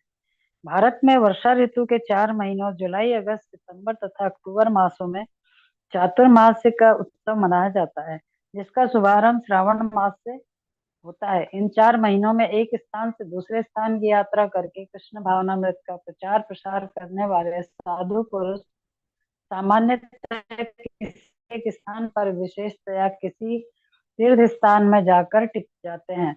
इस अवधि में कुछ विशेष विधि विधानों को दृढ़ता से पालन करना होता है। स्कंद पुराण में कहा गया है कि यदि कोई इस अवधि में विष्णु मंदिर की कम से कम 4 बार परिक्रमा कर ले, तो यह समझा जाता है कि उसने सारे ब्रह्मांड की यात्रा कर ली। ऐसी परिक्रमा से ऐसे समस्त पवित्र स्थानों का दर्शन हो गया समझा जाता है, जहां से होकर गंगा नदी बहती है, और चातुर्मास्य के विधानों का पालन करने से भक्ति पद शीघ्र प्राप्त हो सकता है। अर्चना। अर्चना का अर्थ है मंदिर में अर्चा विग्रह की पूजा करना। इसे संपादित करने से इसकी पुष्टि होती है कि मनुष्य शरीर नहीं अपितु आत्मा है। श्रीमद् भागवत में 10.81.19 में यह बताया गया है कि किस प्रकार कृष्ण के घनिष्ठ मित्र सुदामा एक ब्राह्मण के घर जाते हुए अपने आप से कह रहे थे, कृष्ण की पूजा यानी अर्चना करने से ही मनुष्य स्वर्ग का ऐश्वर्य, मुक्ति, ब्रह्मांड के समस्त लोकों में श्रेष्ठता, इस जगत के सारे ऐश्वर्य तथा योग शक्ति प्राप्त कर सकता है। जिन घटनाओं से सुदामा ने ये वचन अपने आप में कहे थे, वे इस प्रकार हैं। श्री कृष्ण ने अपने मित्र सुदामा को आदेश दिया था कि वह किसी ब्राह्मण के घर जाकर कुछ भोजन मांग लाए। ब्राह्मण लोग एक महान यज्ञ कर रहे थे। श्री कृष्ण ने सुदामा से कहा कि तुम जाकर उनसे कहो कि कृष्ण तथा बलराम भूखे हैं और कुछ भोजन चाहते हैं। तब जब सुदामा वहां गए तो ब्राह्मणों ने कुछ भी देने से मना कर दिया, किंतु ब्राह्मण पत्नियों ने जब सुना कि श्री कृष्ण को कुछ भोजन चाहिए, तो उन्होंने तुरंत भोजन की बहुत सारी स्वादिष्ट प्लेटें ले ली और वे श्री कृष्ण को भोजन पहुंचाने स्वयं गईं। विष्णु रहस्य में यह भी कहा गया है, इस श्लोक में जो भी व्यक्ति विष्णु की पूजा में संलग्न है, वह आसानी से वैकुंठ लोक अर्थात ईश्वर के नित्य आनंदमय साम्राज्य को प्राप्त कर सकता है।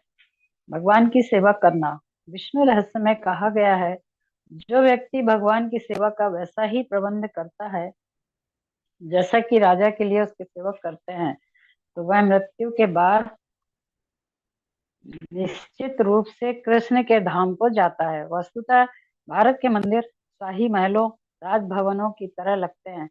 वे सामान्य भवन नहीं होते, क्योंकि कृष्ण की पूजा उसी तरह की जानी चाहिए जिस तरह राजा की पूजा उसके महल में की जाती है। अतः वृंदावन में सैकड़ों मंदिर हैं जिनमें अर्चा विग्रह की पूजा राजा के समान की जाती है। नारदी पुराण में कहा गया है, यदि कोई भगवान के मंदिर में कुछ क्षण भी रुकता है, तो उसे निश्चय ही ईश्वर का दिव्य धाम प्राप्त होता है। निष्कर्ष यह निकलता है कि समाज के धनी पुरुषों को सुंदर मंदिर बनवाने चाहिए और उनमें विष्णु पूजा का प्रबंध करना चाहिए, जिससे लोग ऐसे मंदिरों को देखने के लिए आकृष्ट हों और उन्हें भगवान के समक्ष नाचने या भगवान नाम कीर्तन करने या भगवान नाम सुनने का अवसर प्राप्त हो सके। इस तरह हर व्यक्ति को ईश्वर के धाम तक जाने का अवसर प्राप्त हो सकेगा। दूसरे शब्दों में एक सामान्य व्यक्ति भी ऐसे मंदिर में जाकर सर्वोच्च वर प्राप्त कर सकता है। उन भक्तों के विषय में तो कहना ही क्या, जो पूर्णतया कृष्ण भावना भावित होकर ईश्वर की सेवा में निरंतर लगे रहते हैं।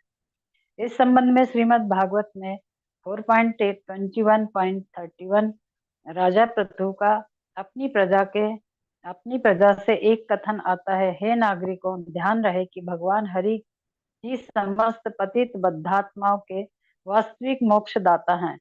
बद्धात्माओं के उद्धार का यह कार्य अन्य देवता नहीं कर सकते, क्योंकि देवतागण स्वयं बद्ध है। एक बद्धात्मा दूसरे बद्धात्मा का उद्धार नहीं कर सकता, केवल कृष्ण या उनका प्रामाणिक प्रतिनिधि ही उसका उद्धार कर सकता है। विष्णु के अंगूठे से बहने वाला गंगा नदी का जल पृथ्वी लोक तथा अन्य लोकों में गिरता है, जहाँ वह बद्ध पापात्माओं का उद्धार करता है। अतएव ऐसे पुरुषों के उद्धार के विषय में क्या कहा जाए, जो सदैव भगवान की सेवा में लगे रहते हैं। यदि उन्होंने अनेक जन्मों के पाप कृत्यों का समूह एकत्रित कर रखा हो तो भी उनकी मुक्ति निश्चित है। दूसरे शब्दों में अर्चा विग्रहों की पूजा में निरत व्यक्ति अपने पूर्व जन्म के पाप समूहों के फलों को कम कर सकता है। अर्चा विग्रह की यह पूजा विधि अर्चना पहले ही बताई जा चुकी है, और मनुष्य को चाहिए कि इन विधि विधानों का गंभीरता पूर्वक पालन करें। आगे हरे पढ़ू कृष्ण। माता जी। थैंक यू माता जी, एक बैठना करते हैं। Thank you very much. Thank you माता जी। हरे कृष्णा। हरे कृष्ण। धन्यवाद। भक्ति के सिद्धांतों पर आगे विचार। निंदा, तिलक, फूल मालाएं स्वीकार करना, आश्विग्रह के समक्ष नाचना, आश्विग्रह के सम्मान में नतमस्तक होना, भगवान का स्वागत करने के लिए खड़े होना, आश्विग्रह के पीछे पीछे चलना, विष्णु मंदिर तीर्थ स्थानों की यात्रा करना, विष्णु मंदिर की परिक्रमा करना, अर्चना, भगवान की सेवा करना। पहले हम करेंगे निंदा। भगवान और उनके भक्तों की निंदा सहन नहीं करनी चाहिए। भागवतम में एक प्रसंग आता है जहां सुखदेव गोस्वामी परीक्षित महाराज से कहते हैं कि यदि कोई भगवान या भगवान के भक्तों की निंदा सुनकर वही स्थान पे खड़ा रहता है, उसके सारे पुण्य जो है खत्म हो जाते हैं। शिक्षाष्टकम में चैतन्य महाप्रभु ने क्या शिक्षा दी है? त्रिनादपि सुनीचना तरोरपि सहिष्णुना अमानी ना मान देना कीर्तन्य सदा हरि। हमें तिनके से भी तुच्छ होना चाहिए, वृक्ष के समान सहिष्णु होना चाहिए, मान सम्मान की चिंता नहीं करनी चाहिए, और हमेशा कीर्तन में, हरि कीर्तन में लगे रहना चाहिए। अब चैतन्य महाप्रभु ये उपदेश देते हैं, पर जब उन्होंने क्या सुना कि नित्यानंद प्रभु के सिर पर जो शराब का मटका फोड़ दिया था, किसने? जगाई और मधाई ने, और उनके सिर से खून निकल रहा, उनके शरीर पर घावों की सूचना जब उन्हें मिलती है, तो वहां पर चैतन्य महाप्रभु क्या करते हैं? उन्हें मारने के लिए दौड़ते हैं, सुदर्शन चक्र उनके हाथ से छूटता है। तो ये क्या दिखलाता है कि वैष्णव जो है सहिष्णु और विनीत तो हो सकता है, आत्मसम्मान के लिए सर्वस्व त्याग सकता है, किंतु जब कृष्ण उनके भक्त की प्रतिष्ठा का प्रश्न आता है तो वह किसी भी प्रकार का अपमान सहन नहीं कर सकता। ऐसे अपमानों से निपटने के 3 तरीके बताए गए। क्या करना चाहिए? पहला, अगर कोई शब्दों से, वाणों से निंदा करते हुए सुना जाता है तो भक्त को क्या करना चाहिए? पहली बात तो हरा दे। क्या मेरे गुरु महाराज के बारे में आप ऐसा कैसे बोल रहे हैं? आप प्रभुपाद के बारे में ऐसा कैसे बोल रहे हैं? आप कृष्ण के बारे में ऐसा कैसे बोल रहे हैं? हमें शास्त्रों का ज्ञान होगा तभी तो हम उसे तर्क वितर्क में हरा सकते हैं। अगर हम वो भी नहीं कर सकते, अगर फिर भी कोई हमारे कृष्ण को, प्रभुपाद को, हमारे गुरु महाराज को गलत कह रहा है, तो हमें क्या करना चाहिए? उसका वध कर देना चाहिए या अपना जीवन त्याग कर देना चाहिए। अब वो तो हम नहीं कर सकते ना, ये तो अपराध हो जाएगा, ये तो हिंसा हो जाएगी। तो हमें क्या करना चाहिए? सबसे बेस्ट वे बताया जाता है, तीसरा तरीका, उस स्थान को छोड़कर वहां से चले जाए। जब आप देख रहे हैं कि तर्क वितर्क करने से भी कोई बेनिफिट नहीं है ना, और हम अपना ऐसे जीवन कैसे त्याग कर सकते हैं? उस स्थान को ही छोड़कर चले जाएं। जहां पर भक्तों की निंदा हो रही है वहां से उस स्थान का त्याग कर देना चाहिए। सबसे बेस्ट विधि हुआ। अगर आप नहीं करते, आप इन्वॉल्व रहते हैं, तो फिर क्या होगा? आप भक्ति के पद से नीचे गिर सकते हैं। नेक्स्ट आता है तिलक। तिलक और तुलसी कंठी, ये क्या दर्शाती है? कि हमारे कोई मालिक हैं। हमारे गले में जो कंठी माला है, इससे क्या पता चलता है? कि हम किसी के दास हैं। किसके दास हैं? कृष्णा के दास हैं। तो जैसे एक कुत्ता होता है, कुत्ते तो गली में भी घूमते हैं ना, आवारा कुत्ते, उनको क्या करती है, सरकारी गाड़ी आती है उठा कर ले जाती है, वो भौंकते रहते हैं, उन्हें कोई भी लात मार देता है। पर अगर किसी कुत्ते के गले में पट्टा है, उसका कोई मालिक है, उसके साथ कोई ऐसा नहीं कर सकता। क्यों? क्योंकि उसका कोई मालिक है। तो हमारे गले में जो कंठी माला क्या दर्शाती है कि हम कृष्ण के हैं। हम तिलक धारण करते हैं, तो तिलक क्या धारण करते हैं, तिलक क्या क्या रिजेम्बलेंस है, इसकी क्या महत्ता है, कोई बता सकते हैं? अनम्यूट करके बोलिए।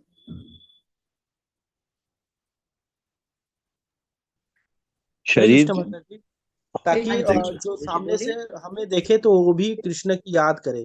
हाँ, वो याद करें। पर ये तिलक का अर्थ क्या है, जो हम तिलक लगाते हैं, दो स्ट्रेट ये लाइन नीचे ये विष्णु जो बना तिलक होता है, है। इसका अर्थ क्या है? जी माता जी, हरे कृष्ण माता जी। तो फूल होता है नीचे तुलसी महारानी होती है और ऊपर जो है भगवान के पद चिन्ह होते हैं, और बीच में जो साफ ये एरिया होता है ब्रह्मा जी का स्थान बताया जाता है। ये रुमा माता जी आप बताइए। इस माता जी विष्णु जी के चरण चिन्ह बताए जाते हैं और नीचे तुलसी पत्र लगाया जाता है थैंक जो यू सो हमारे। मच। और इस प्रकार अगर कोई दर्शन कर ले भगवान के चरण चिन्ह का, कि भगवान को तुलसी ऑफर किया, तो वो भी क्या होता है, उसके भी सारे पाप धुल जाते हैं। इसलिए हमेशा भक्तों को क्या करना चाहिए, तिलक लगा कर रखना चाहिए। तुलसी का अगर कंठी हमारे गले में है तो क्या कहते हैं, यमदूत भी हाथ नहीं लगाते हैं। तो जो व्यक्ति अपने गले में तुलसी की कंठी धारण करते हैं, शरीर में विष्णु के चिन्हों को विष्णु मंदिर मानकर 12 स्थानों पर अंकित करते हैं। शंख चक्र गदा पद्म, जो 4 प्रतीक विष्णु अपने 4 हाथों में धारण करते हैं, जो अपने मस्तक पर विष्णु तिलक धारण करते हैं, इस जगत में विष्णु भक्त मानना चाहिए। उनकी उपस्थिति से क्या होता है, जगत शुद्ध होता है। वे जहां भी जाते हैं उस स्थान को क्या बना देते हैं, वैकुंठ बना देते हैं। इसलिए हमें अपने शरीर पर तिलक और तुलसी माला को धारण करना चाहिए। पद्म पुराण में भी कहा गया है, जिस व्यक्ति के शरीर पर चंदन से भगवान का पवित्र नाम अंकित रहता है, उसके सारे पाप कर्म जो है वो खत्म हो जाता है। मृत्यु के पश्चात वह भगवान के सानिध्य में रहकर भगवान के धाम में प्रवेश करता है। नेक्स्ट आता है फूल मालाएं स्वीकार करना। अगर किसी को अर्श विग्रह को अर्पित की हुई, प्रभुपाद को अर्पित की गई फूल माला मिलती है, तो उसे हमें क्या करना चाहिए, अपने शरीर से लगाना चाहिए। मिलती है तो हमें थोड़ी देर उसे अपने ऊपर धारण करके रखना चाहिए।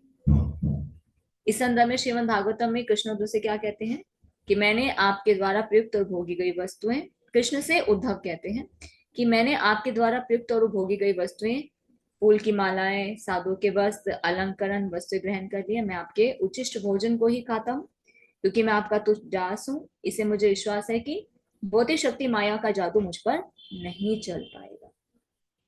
तो जो भगवान को अर्पित की गई मालाएं धारण करता है, उसे माया अपने वशीभूत नहीं कर सकती। मृत्यु के समय यमदूत जो है उसे अपने पास नहीं बुलाते। इसलिए हम देखते हैं ना, कभी वैष्णव की अगर शरीर को वो त्याग करते हैं, तो फिर हम क्या करते हैं, मंदिर से भगवान को ऑफर की माला जो है उनको धारण कराते हैं, और तिलक उन्हें लगाते हैं, गंगा जल उन्हें पिलाते हैं, रज की धूली उन्हें लगाई जाती है। यदि सारे वैष्णव नियमों का अगर कोई पालन नहीं भी करता, अगर कृष्ण के प्रसाद को वो ग्रहण करता है, अब देखिए वैष्णव नियम के पालन करने में कई बार त्रुटि हो जाती है ना। अगर हम कृष्ण को ऑफर किया हुआ खा रहे हैं और हमसे कोई त्रुटि हो रही है, तो भी कोई अपराध नहीं लगेगा, तब भी वैष्णव के पद को प्राप्त कर सकते हैं। तो सबसे उत्तम क्या है, नियम कानून से भी ऊपर क्या है, सिर्फ भगवान को ऑफर करके खाना। ठीक है, तो हमें यही प्रयास करना है, खाएंगे तो सिर्फ भगवान को भोग लगा के खाएंगे। पाप क्यों खाएं, पाप खाएंगे तो फिर से पाप कर्म फल भोगना पड़ेगा। इसलिए भगवान को ऑफर करके खाएं। ऐसा नहीं कि कोई भी अखाद्य वस्तु या फिर अभक्त द्वारा बनाई गई वस्तु भगवान को ऑफर कर, नहीं। तो इस ब्रह्मांड के मालिक को हमें क्या ऑफर करना चाहिए, नेचुरल चीजें भी आप कर सकते हैं। अगर कोई आपके पास व्यवस्था नहीं है, पत्र पुष्प फल जल, तो हम भगवान को ऑफर कर सकते हैं, है ना। तो हमें देखना चाहिए कि ये चीज भगवान को ऑफर करने लायक है या नहीं, या तो अपने हाथ से बनाए, नहीं तो ऐसी चीजें भगवान को, बाहर से लाई चीजें भगवान को ऑफर नहीं करनी चाहिए। स्कंद पुराण में ब्रह्मा जी नारद से कहते हैं, नारद, जो व्यक्ति कृष्ण को अर्पित फूलों की माला को अपने गले में धारण करता है, वो समस्त रोगों और पाप कर्मों के फलों से मुक्त हो जाता है और सभी कल्मशों से छूट जाता है। आयुष विग्रह के समक्ष नाचना चाहिए। इसका उल्लेख भी द्वारका महात्म्य में हुआ है कि जो व्यक्ति प्रसन्नचित रहता है, भगवान के समक्ष नाचता है, वह हजारों वर्षों के जितने भी संचित पाप फल होते हैं उनको जला देता है।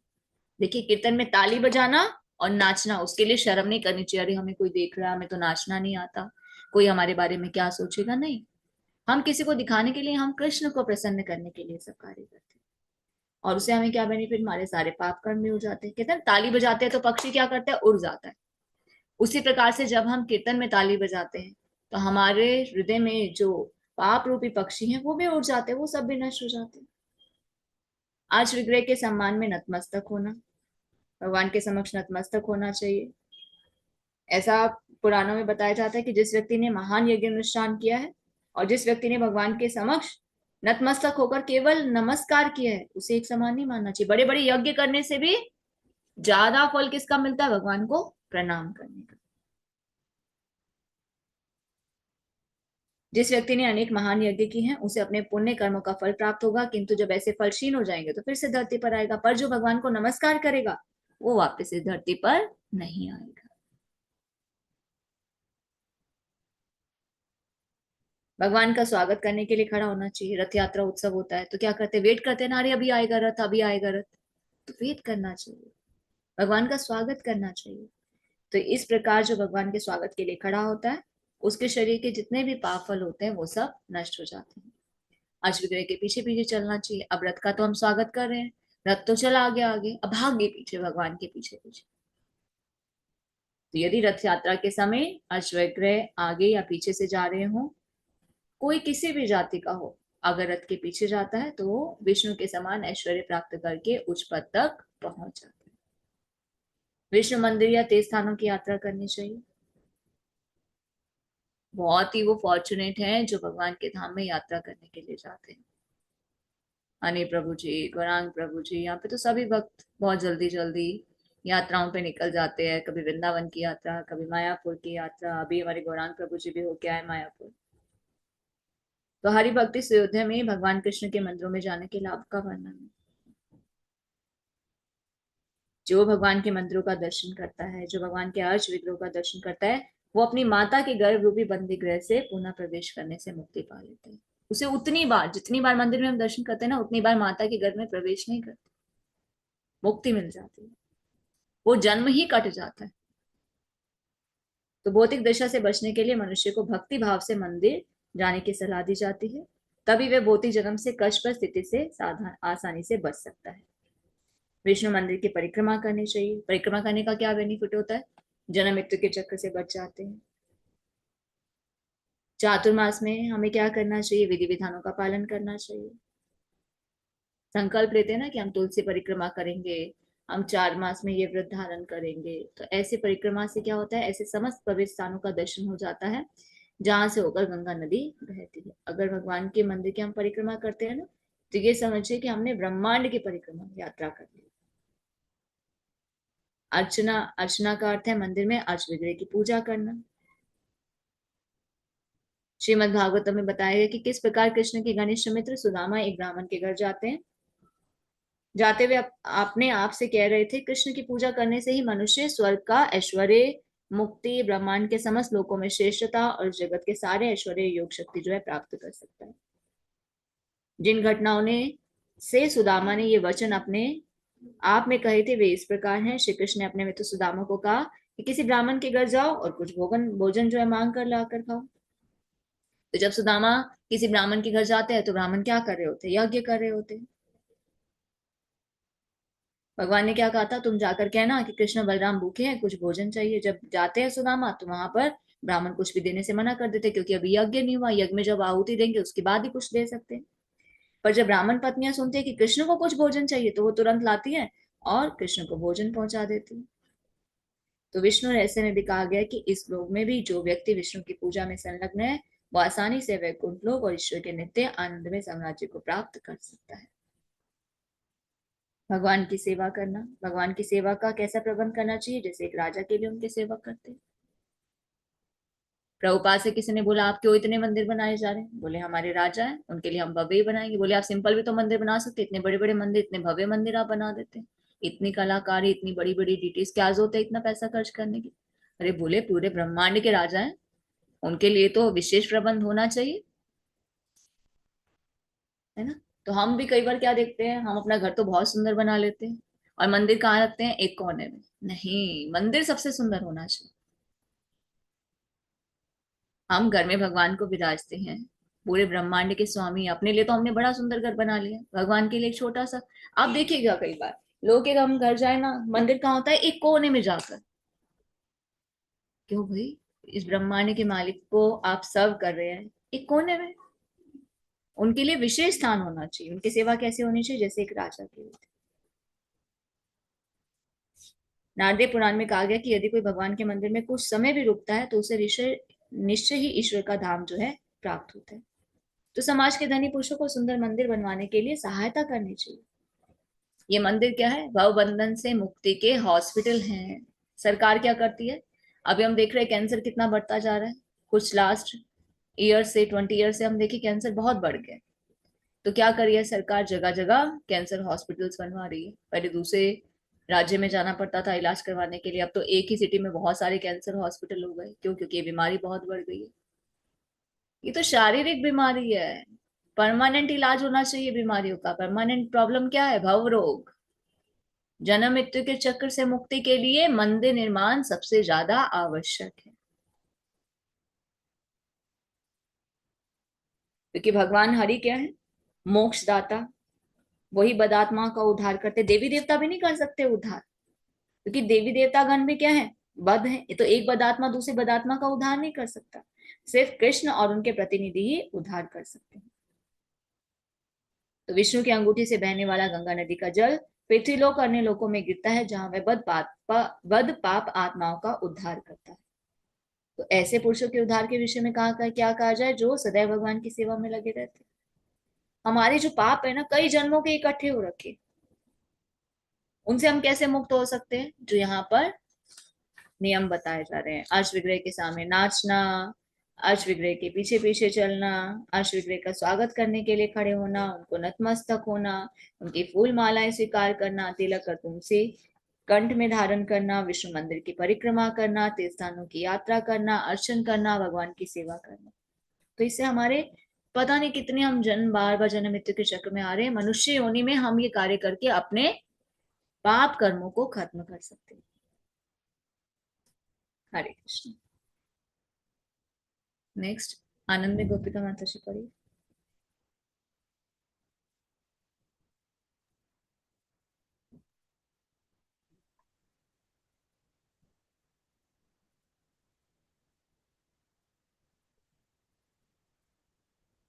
माता जी आवाज नहीं आ रही है।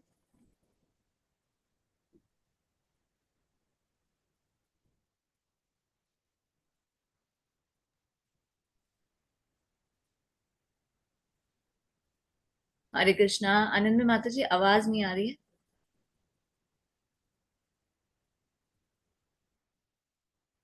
कुणाल प्रभु जी से एक बार पूछे क्या दिक्कत है।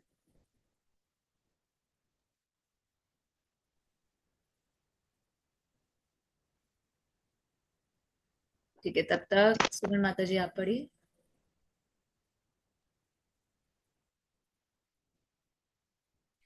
हरे कृष्णा माता जी। हरे कृष्ण माता जी। दंडवत प्रणाम। दंडवत प्रणाम माता जी। गायन। लिंग पुराण में भगवान विषेक महिमा गान तथा गायन की उल्लेख मिलता है। ये इस प्रकार है, जो ब्राह्मण भगवान की महिमा के गायन में निरंतर लगा रहता है, वह अवश्य ही भगवान के लोक को जाता है। भगवान कृष्ण इस गायन को शिव जी द्वारा की गई स्तुतियों में अधिक सम्मान प्रदान करते हैं। ये है संकीर्तन। जब कोई व्यक्ति भगवान की लीलाओं, गुण, रूप आदि की महिमा का उच्च स्वर से उच्चारण करता है तो वह संकीर्तन कहलाता है। संकीर्तन का अर्थ भगवान के पवित्र नाम का सामूहिक उच्चारण है। विष्णु धर्म में सामूहिक कीर्तन की प्रक्रिया के महिमा गान संबंधी एक कथन है।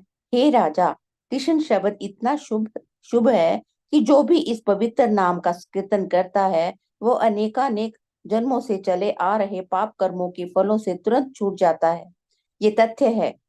श्री चैतन्य चरितमृत में निम्नलिखित कथन मिलता है कि जो व्यक्ति कृष्ण के पवित्र नाम का उच्चारण कर एक बार करता है, वह जितने भी पाप कर सकता है उससे भी अधिक पाप कर्मों के फलों को नष्ट कर देता है। पापी मनुष्य अनेकानेक पाप कर्म कर सकता है, किंतु वह इतने पाप कर्म नहीं कर सकता कि कृष्ण का एक बार उच्चारण करने से उन्हें नष्ट ना किया जा सके। श्रीमद् भागवत के 7वें स्कंद के 9वें अध्याय के 17वें श्लोक में प्रहलाद महाराज भगवान से इस प्रकार प्रार्थना करते हैं, हे भगवान नरसिंहा, यदि मैं आपके सेवक पद को प्राप्त कर सकूं तो मेरे लिए आपकी लीलाओं के बारे में श्रवण कर पाना संभव हो सकता है।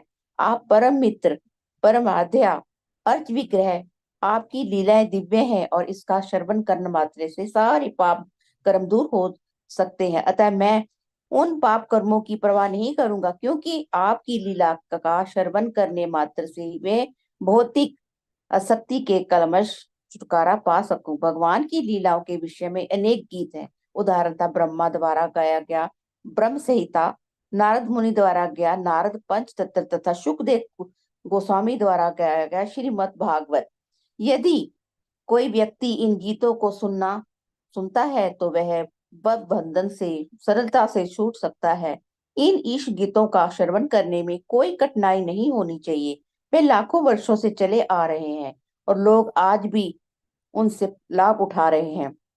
तो फिर इस समय क्यों नहीं लोग लाभ उठाकर मुक्त हो जाते। श्रीमद् भागवत के पहले स्कंद के 5वें अध्याय के 22वें श्लोक में नारद मुनि अपने शिष्य व्यास देव जी से कहते हैं, हे व्यास, ये जान लो, ऐसे सारे लोग जो तपस्या, वेदाध्ययन, यज्ञ, वेद स्तुतियों, उच्चारण, दिव्य ज्ञान के चिंतन तथा धन दान कर्म करने में लगे हैं, वे सभी अपने इन पुण्य कर्मों के द्वारा भक्तों का सांध्य करना चाहते हैं और भगवान की महिमा का कीर्तन करना चाहते हैं। यहाँ यह अंकित हुआ है कि भगवान का कीर्तन एवं महिमा गायन ही जीव का परम कार्य है। जब किसी मंत्र या स्तुति को धीरे धीरे मधुर वाणी में उच्चारण करना जप कहलाता है और इसी मंत्र का जोर से उच्च स्वर में उच्चारण करना कीर्तन कहलाता है। उदाहरण था महामंत्र हरे कृष्ण कृष्ण कृष्ण हरे हरे, हरे राम राम राम हरे हरे का मृदु स्वर है में आपने सुनने के लिए उच्चारण करना जप कहलाता है। किंतु इसी मंत्र को अन्य लोगों को द्वारा सुने जाने के लिए उच्च स्वर में उच्चारण करना कीर्तन कहलाता है। महामंत्र का प्रयोग जप तथा कीर्तन दोनों के लिए हो सकता है। ये जब किया जाता है तो आप जापक के निधि लाभ के लिए होता है, किंतु जब उसी कीर्तन किया जाए तो वे अन्य सुनते वालों को भी लाभ के लिए होता है। प्रज्ञा पुराण में एक कथन है कि जो व्यक्ति धीमे स्वर में या उच्च स्वर में पवित्र नाम का उच्चारण करता है, उसके लिए मुक्ति तथा स्वर्गिक भूख सुख को मार्ग खुद खुल जाता है। निवेदन स्कंद पुराण में भगवान के चरण कमल में निवेदन विषय एक कथन है, जिसमें कहा गया है कि शांत भगत निम्नलिखित 3 विधियों द्वारा कृष्ण के प्रति विषिक्त कर सकते हैं। सम प्रार्थना तमर्तिका, भाव पूर्वक प्रार्थना करते हुए, देव्य बोधिका, अपने आप को विनीत रूप से प्रस्तुत करते हुए, लाल सामग्री किसी सिद्धि की इच्छा करते हुए, अब आध्यात्मिक जीवन में को किसी सिद्धि की आकांक्षा इंद्रिय तृप्ति नहीं होती। जब भगत को भगवान के साथ अपने स्वाभाविक संबंध की कुछ अनुभूति होती है तो उसे अपने आदि स्थिति समझ में आती है और वह कृष्ण के मित्र, दास, माता पिता या प्रेमी के रूप में फिर स्थापित होना चाहता है। ये लाल सामग्री विज्ञति अर्थात अपने सहज स्थिति में पहुंचने का लालसा कहलाती है। ये लालमयी विज्ञति पूर्ण मुक्ति की अवस्था में होती है और प्रभाविक दृष्टि के सबरूप सिद्धि कहलाती है, जिसमें जीव पूर्ण आध्यात्मिक उन्नति और आत्म प्रकाश के द्वारा भगवान के साथ अपने मूल संबंध को समझता है। प्रज्ञा पुराण में भगवान से प्रार्थना करते हुए भगत के द्वारा विशक्ति का कथन मिलता है कि हे प्रभु, मुझे पता है कि युवतियों में युवकों के लिए स्वाभाविक स्नेह होता है और युवकों में युवतियों के लिए स्वाभाविक स्नेह पाया जाता है। मेरी आपके चरण कमलों में ये प्रार्थना है कि मेरा मन उसी तरह से आपकी और कष्ट हो। यह उदाहरण अत्यंत उपयुक्त है। जब कोई तरुण या तरुणी विपरीत लिंग वाले को देखते हैं तो उसमें बिना परिचय ही सहज आकर्षण हो जाता है। बिना किसी प्रशिक्षण के वासना के अवय के कारण सहज आकर्षण उत्पन्न हो जाता है। वह तो भौतिक उदाहरण है, किंतु भगत की प्रार्थना ये है कि उसमें परमेश्वर के प्रति वैसी ही आत्मिक आसक्ति उत्पन्न हो जाए कि जो किसी लाभ की आकांक्षा तक कारण से मुक्त हो। भगवान के प्रति यह सहज आकर्षण आत्म साक्षात्कार की सिद्धावस्था है। उसी प्रज्ञा पुराण में देव्य बोधिका विषिक्त का एक उदाहरण है। प्रभु, मुझसे बढ़कर कोई अन्य पापी जीव नहीं, ना ही मुझ में बढ़ से कोई अपराधी। मैं इतना पापी और अपराधी हूँ कि आपके समक्ष अपने पाप कर्मों की अंगीकार करने के लिए आता हूँ तो मुझे लज्जा आती है। ये भगत की सहज स्थिति है। जहाँ तक बदात्मा की बात है, इसमें आश्चर्य नहीं कि विगत विगत जीवन में सब कुछ ना कुछ कर्म पाप किए रहता है और उसे भगवान के समक्ष अंगीकार किया जाना चाहिए। ऐसे कर लेने पर भगवान निष्ठावान भगत को क्षमा प्रदान करते हैं, किंतु इसका अर्थ ये नहीं होता कि भगवान की अहेतु की कृपा का लाभ उठाकर उन्हीं पाप कर्मों को बारंबार करके क्षमादान की आशा, जब ऐसी मनोवृत्ति केवल निर्लज पुरुषों में पाई जाती है, वह ये स्पष्ट कहा जाता है कि जब मैं अपने पाप कर्मों को अंगीकार करने के लिए आता हूँ तो मुझे लज्जा आती है। इसी तरह यदि कोई व्यक्ति अपने पाप कर्मों के कारण लज्जित नहीं होता और वह जानते हुए पुनः वही पाप कर्म करता रहे तो भगवान उसे क्षमा कर देंगे। ये तो अत्यंत मूर्खतापूर्ण विचार है।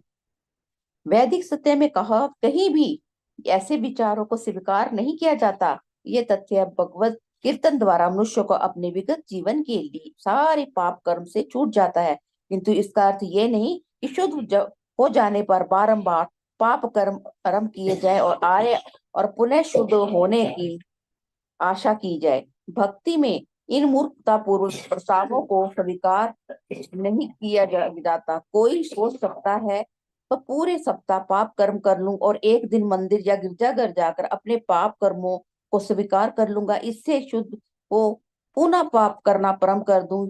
ये अत्यंत मूर्खतापूर्ण एवं अपराधपूर्ण विचार है और भक्ति रस अमृत सिंधु के लेखक को स्वीकार्य नहीं है। नारद पंचरात्र में लाल सामग्री शक्ति विषय एक कथन है। भक्त कहता है कि हे प्रभु, वह दिन कब आएगा जब आप मुझसे अपने शरीर पर पंखा झलने के लिए कहेंगे और वह स्वेच्छा से ये कहे कि तुम इस तरह से पंखा करो। और इस श्लोक का अर्थ ये है कि भक्त भगवान के शरीर पर स्वयं पंखा झेलना चाहता है, अतः वह भगवान का पार्षद बनना चाहता है। निस्संदेह भक्त किसी भी हैसियत से, चाहे वे दास हो या मित्र या प्रेमी के रूप में, भगवान के प्रत्यक्ष संघेन्या में रहना चाहता है, किंतु अपनी विधि रुचि के अनुसार हर कोई इसमें संबंध चाहता है। यहाँ तक भगत भगवान का दास बनने की लालसा रखता है और भगवान का पंखा झलना चाहता है, जैसे उनकी अंतरंगा शक्ति लक्ष्मी जी करती हैं। वह भी चाहती हैं कि भगवान प्रसन्नता पूर्वक उसे आदेश दे कि पंखा कैसे चला जाए। यह लाल सामग्री विशक्ति आत्म साक्षात्कार की सर्वोच्च सिद्ध अवस्था है। नारद पंचरंग में एक शब्द अन्य स्थान पर ऐसी विज्ञापित दिखाई देती है कि वहां पर भगत कहता है, हे प्रभु, एक कमल नयन, वह दिन कब आएगा जब मैं जमुना तट पर एक पागल की भांति आपके पवित्र नाम का उच्चारण करता रहूं और मेरी आंखों से अरविल अश्रुधारा बहती रहेगी। वह दूसरी ओर की सिद्ध अवस्था है। चैतन्य महाप्रभु ने भी यही कामना की थी कि एक एक क्षण मेरे लिए 12 वर्ष के समान और आपको ना देखने के कारण सारा संसार सूना लगे। मनुष्य को चाहिए कि भाव पूर्ण प्रार्थना करे और भगवान की विशेष प्रकार की सेवा करने के लिए उत्सुक रहे। ये समस्त भगवान भक्तों का विशेष चैतन्य प्रभु का उपदेश है। दूसरे शब्दों में मनुष्य को सीखना चाहिए कि भगवान को किस तरह रोकर पुकारा जाए। इस छोटी सौ युक्ति को सीखना चाहिए और किसी विशेष प्रकार की सेवा में लगने के लिए उत्सुक होकर सचमुच रोकर पुकारना चाहिए। यह लोलेयम कहलाता है और जैसे आंसू सर्वोच्च सिद्धि का मूल्य है, यह कोई विशेष प्रकार से भगवान से मिलने और उनकी सेवा के लिए अत्यधिक उत्सुकता विकसित करता है। जो लेलियम कहलाता है तो उसी मृत्यु को चुका कर वह भगवत धाम में प्रवेश कर सकता है। अन्यथा किसी भी भौतिक मूल्य में टिकट के बल पर वह भगवत धाम में प्रवेश नहीं कर सकता। ऐसे प्रवेश के लिए जो मृत्यु देना चाहता है वह यह लोलियम अर्थात लाल सामग्री इच्छा तथा महान उत्कंठा है। प्रसिद्ध प्रार्थनाएं करना। विद्वानों के अनुसार भगवत गीता में विशिष्ट 11वें अध्याय में अनेक प्राथमिक प्रार्थना है, जिसमें अर्जुन भगवान के विश्व रूप से प्रार्थना करता है। इसी प्रार्थना गो गोत गीत गौतमीय तंत्र के सारे श्लोक प्रार्थनाएं कहलाते हैं। श्रीमद् भागवत में से भी भगवान की सैकड़ों प्रार्थनाएं, अतः भगत को चाहिए अपने उष्कर के लिए इनमें से कुछ प्रार्थनाएं चुन ले। स्कंद पुराण में इन प्रार्थनाओं को महिमा का वर्णन इस प्रकार मिलता है। जिन भक्तों की जबानें भगवान कृष्ण की प्रार्थनाओं से सदैव अलंकृत रहती हैं, उनको महान साधु पुरुष तथा संत भी आदर देते हैं और वह भगत वास्तव में देवताओं द्वारा पूजनीय है। जो लोग कम बुद्धि वाले हैं वह कृष्ण की पूजा ना करके किसी भौतिक लाभ को विभिन्न देवताओं की पूजा करना चाहते हैं, किंतु वहां ये कहा जाता है कि जो भक्त सदैव भगवान की प्रार्थना करने में लगा रहता है वह देवता द्वारा पूजा के योग्य है। शुद्ध भक्तों को किसी देवता से कुछ भी मांगना नहीं रहता। प्रयुक्त देवतागण ही शुद्ध भक्तों की प्रार्थना करने के लिए उत्सुक रहते हैं। नरसिंह पुराण में कहा गया कि जो व्यक्ति भगवान कृष्ण की अर्च ग्रह के समक्ष पहुंचते हैं, विभिन्न प्रार्थनाओं का पाठ करने लगता है, वह सारे पाप कर्मों के फलों से तुरंत छूट जाता है और बिना किसी संदेह के वैकुंठ लोक को जाने का पात्र बन जाता है। प्रसाद ग्रहण करना प्रज्ञा पुराण में विशेष उल्लेख है। जो व्यक्ति प्रसाद को आदर देता है, नियमित रूप से अर्च विग्रह के सामने वह कुछ जाकर चरण अमृत के साथ उसको खाता है। चरण अमृत ये जल है जो भगवान के चरण कमलों पर अर्पित किया जाता है और उसमें तुलसी के पौधे के बीच में रहते हैं। उसे उन पुण्य कर्मों के फल प्राप्त होते हैं जो 10,000 यज्ञ प्राप्त करने से प्राप्त होते हैं। चरण अमृत पान भगवान को वस्त्र पहनाने के पूर्व काल उन स्नान करते समय चरण अमृत बनाया जाता है। सुगंधियों तथा फूलों से युक्त जो जल भगवान के चरण कमलों से बना नीचे गिरता है वह एकाग्र कर लिया जाता है, उसमें दही मिला दी जाती है। इस तरह इस चरण अमृत में ना केवल सुगंधित स्वाद आ जाता है, अपितु इसका आध्यात्मिक मूल्य भी बढ़ जाता है। जैसे कि प्रज्ञा पुराण में वर्णित है कि जिस व्यक्ति ने कभी कोई दान वही किया, उससे यज्ञ वही किया, कोई यज्ञ नहीं किया, जिसने वेदों का अध्ययन नहीं किया, जिसने कभी ईश्वर की पूजा ही नहीं की, अर्थात जिससे कोई भी पुण्य कर्म नहीं किए, यदि वह मंदिर में रखे चरण अमृत को केवल पान कर लेता है तो वह भागवत धाम का अधिकारी बन जाता है। मंदिर में चरण अमृत में एक बड़े बर्तन में रखने को ही प्रथा है और वह जो भक्त मंदिर में अर्च विग्रह को प्रणाम करने आते हैं वह अत्यंत विनीत भाव से 3 बूंद चरण अमृत ग्रहण करते हैं। वह दिव्य आनंद का सुख अनुभव करते हैं। अर्च विग्रह पर चढ़ाए गए फूलों को तथा अगुरु का सूंघना हरि भक्ति संध्या में मंदिर में चढ़ाए गए अगुरु का उल्लेख मिलता है। वह भगतगण अर्च विग्रह पर चढ़ाए गए अगुरु को सुगंध को सूंघते हैं और वह से प्रकार भौतिक कलवश से विषैले प्रभावों से विमुक्त हो जाते हैं। जिस तरह एक विषैली जड़ी बूटी को सूंघना वह सदर्शा अच्छा लगता है। इस श्लोक का तात्पर्य यह है कि जंगल में एक जड़ी मिलती है, वे दक्ष लोग यानी कि ओझा जानते हैं कि इन बूटी से सर्प द्वारा काटे हुए व्यक्ति को चेतना कैसे वापस लाया जा सकता है। उस जड़ी से सूंघने से भी सर्पदंश का विषैला प्रभाव तुरंत जाता है। वही दृष्टांत लागू होता है जब कोई व्यक्ति मंदिर में जाता है, अर्च विग्रह पर चढ़ाए गए अगुरु को सूंघता है तो उस समय सारे भौतिक कलुष यानी भव रोग दूर हो जाते हैं। मंदिर आने वाले भक्त को चाहिए कि अर्च विग्रह पर सदैव कुछ ना कुछ फल फूल अगुरु अर्पित करे। यदि वह नकद रुपया पैसा नहीं चढ़ा सकता तो उसे अन्य वस्तु चढ़ानी चाहिए। भारत में प्रचलन है कि प्रातःकाल मंदिर में जाने वाले पुरुष तथा स्त्रियां अपने साथ कई वस्तुएं लाते हैं, जहां तक कि एक मुट्ठी चावल या आटा चढ़ाया जा सकता है। ये विधान जब कोई व्यक्ति किसी साधु के पास या मंदिर के अर्च विग्रह के दर्शन जाए तो ये भेंट यानी उपहार का चढ़ना लिए बिना ना जाए। यह भेंट अति तुच्छ हो सकती है या अनमोल भी हो सकती है। जहां तक कि एक फूल, छोटा सा फल, थोड़ा जल जो भी संभव हो अर्पित करना चाहिए। अतः प्रातः काल जब कोई भक्त अर्च विग्रह पर भेंट चढ़ाने आता है तो उसे अगुरु की सुगंध सुखाने की आवश्यकता मिलेगी, जिससे वह इस जगत के सारे विषैले प्रभाव तुरंत दूर हो जाएंगे। तत्व शास्त्र में कहा गया है यदि मंदिर के अर्च विग्रह की भेंट की गई माला की सुगंध किसी ने नाखूनों से प्रवेश होती है तो पाप कर्मों का बंधन तुरंत दूर हो जाता है। यदि वह कोई पाप कर्म नहीं किया जा रहता है, वह ऐसे फूलों का सुगंध से वह मायावादी से भक्त बन जाता है। इसके लिए कई उदाहरण प्राप्त हैं, जिसमें स्वर प्रमुख 4 कुमारों का उदाहरण है। वे निर्विशेषवादी मायावादी थे, किंतु मंदिर में बचे फूलों तथा गुरु की सुगंध सूंघने से वे भक्त बन गए। इस श्लोक में ऐसा प्रतीत होता है कि मायावादी या निर्विशेष न्यूधिक काल्मिष होते हैं, वे शुद्ध नहीं होते। इसी का पुष्टि श्रीमद् भागवत में हुई, जिसने पाप कर्म के साथ सभी फलों को धोकर नहीं डाला और वह शुद्ध भगत नहीं हो सकता। शुद्ध भगत को भगवान को सर्वश्रेष्ठ नियम विषय में संदेह नहीं रहता, इसीलिए वह अपने आप को कृष्ण भावना अमृत तथा भक्ति में लगाता है। अगस्त्य सहित में भी ऐसा कथन है, हमें अपने नाखूनों की गंदगी साफ करने के लिए मंदिर में कृष्ण को अर्पित किए गए फूलों को सूंघने का प्रयास करना चाहिए। अर्च विग्रह का स्पर्श। विष्णु धरोहर में भगवान के चरण कमल स्पर्श करने का उल्लेख हुआ है, जो इस प्रकार है, जो वैष्णव के रूप में दीक्षित है और कृष्ण भावना भावित होकर भक्ति करता है, उसे अर्च विग्रह के शरीर को स्पर्श करने का अधिकार है।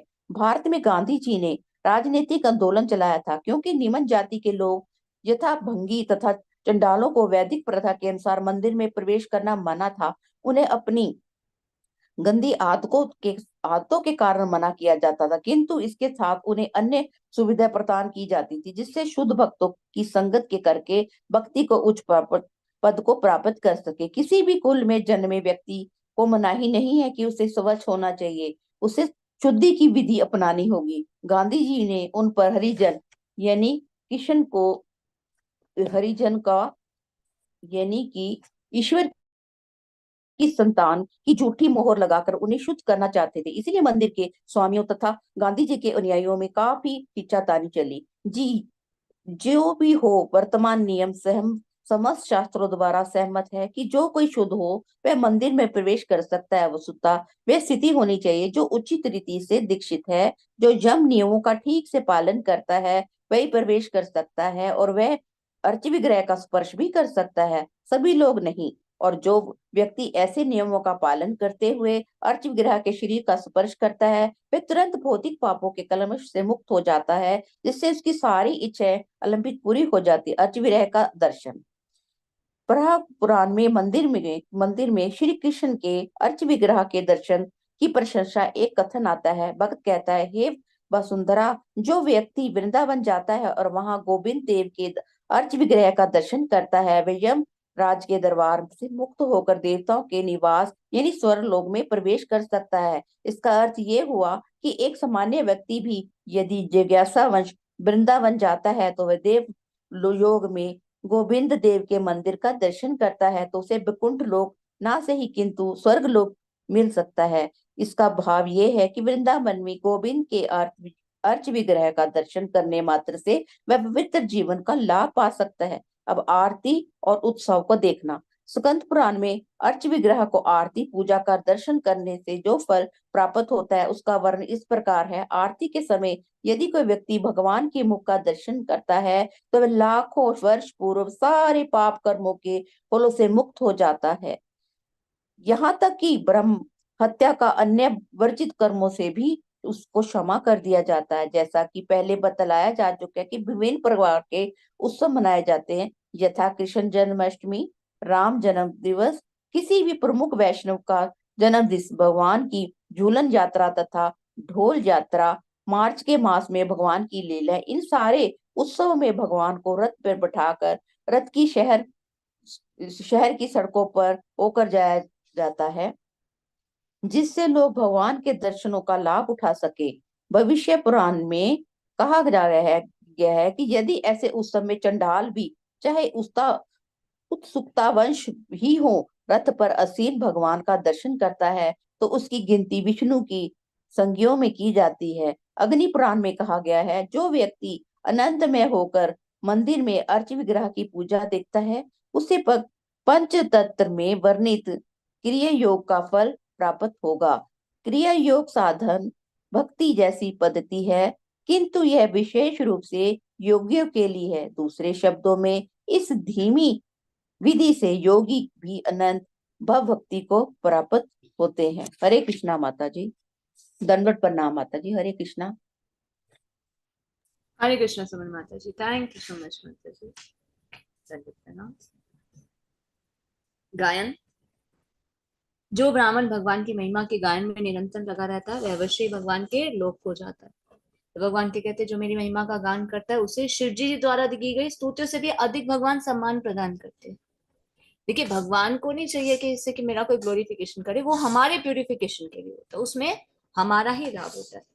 संकीर्तन।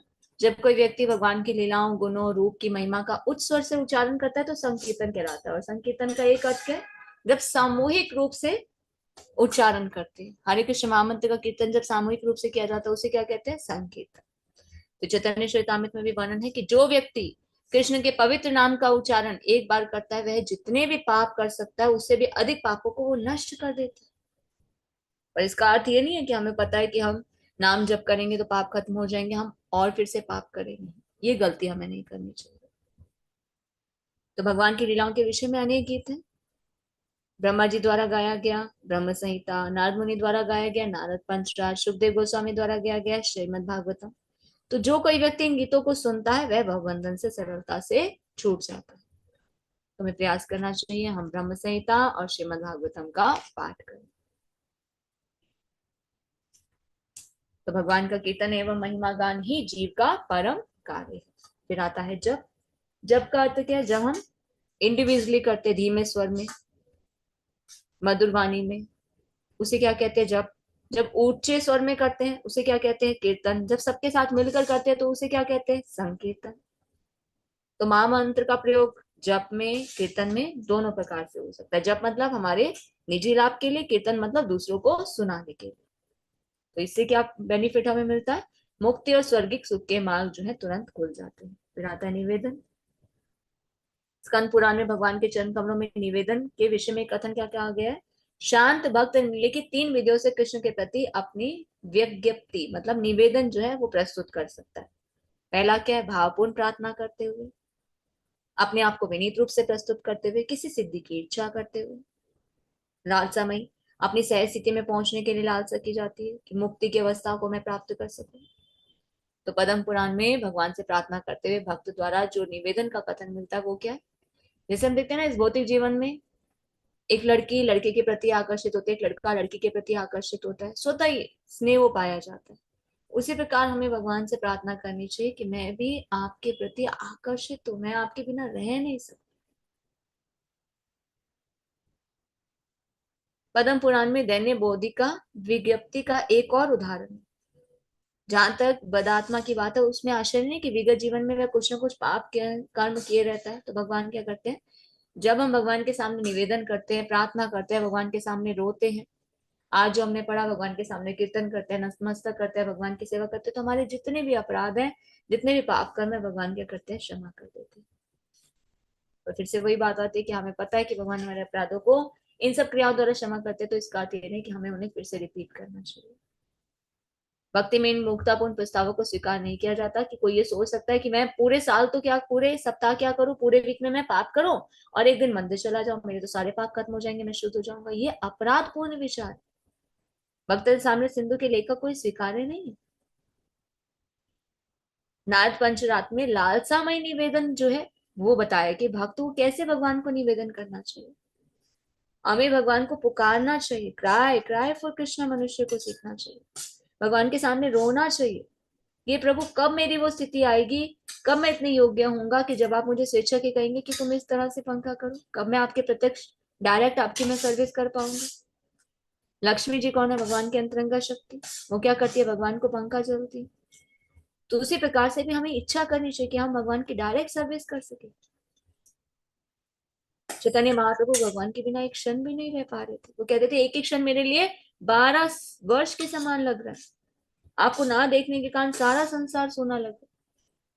जैसे किसी पर्वत को देखते थे उसे गोवर्धन पर्वत समझने लग जाते, जैसे ही किसी सागर को देखते थे तो उसमें कूद जाते थे कि यमुना नदी की।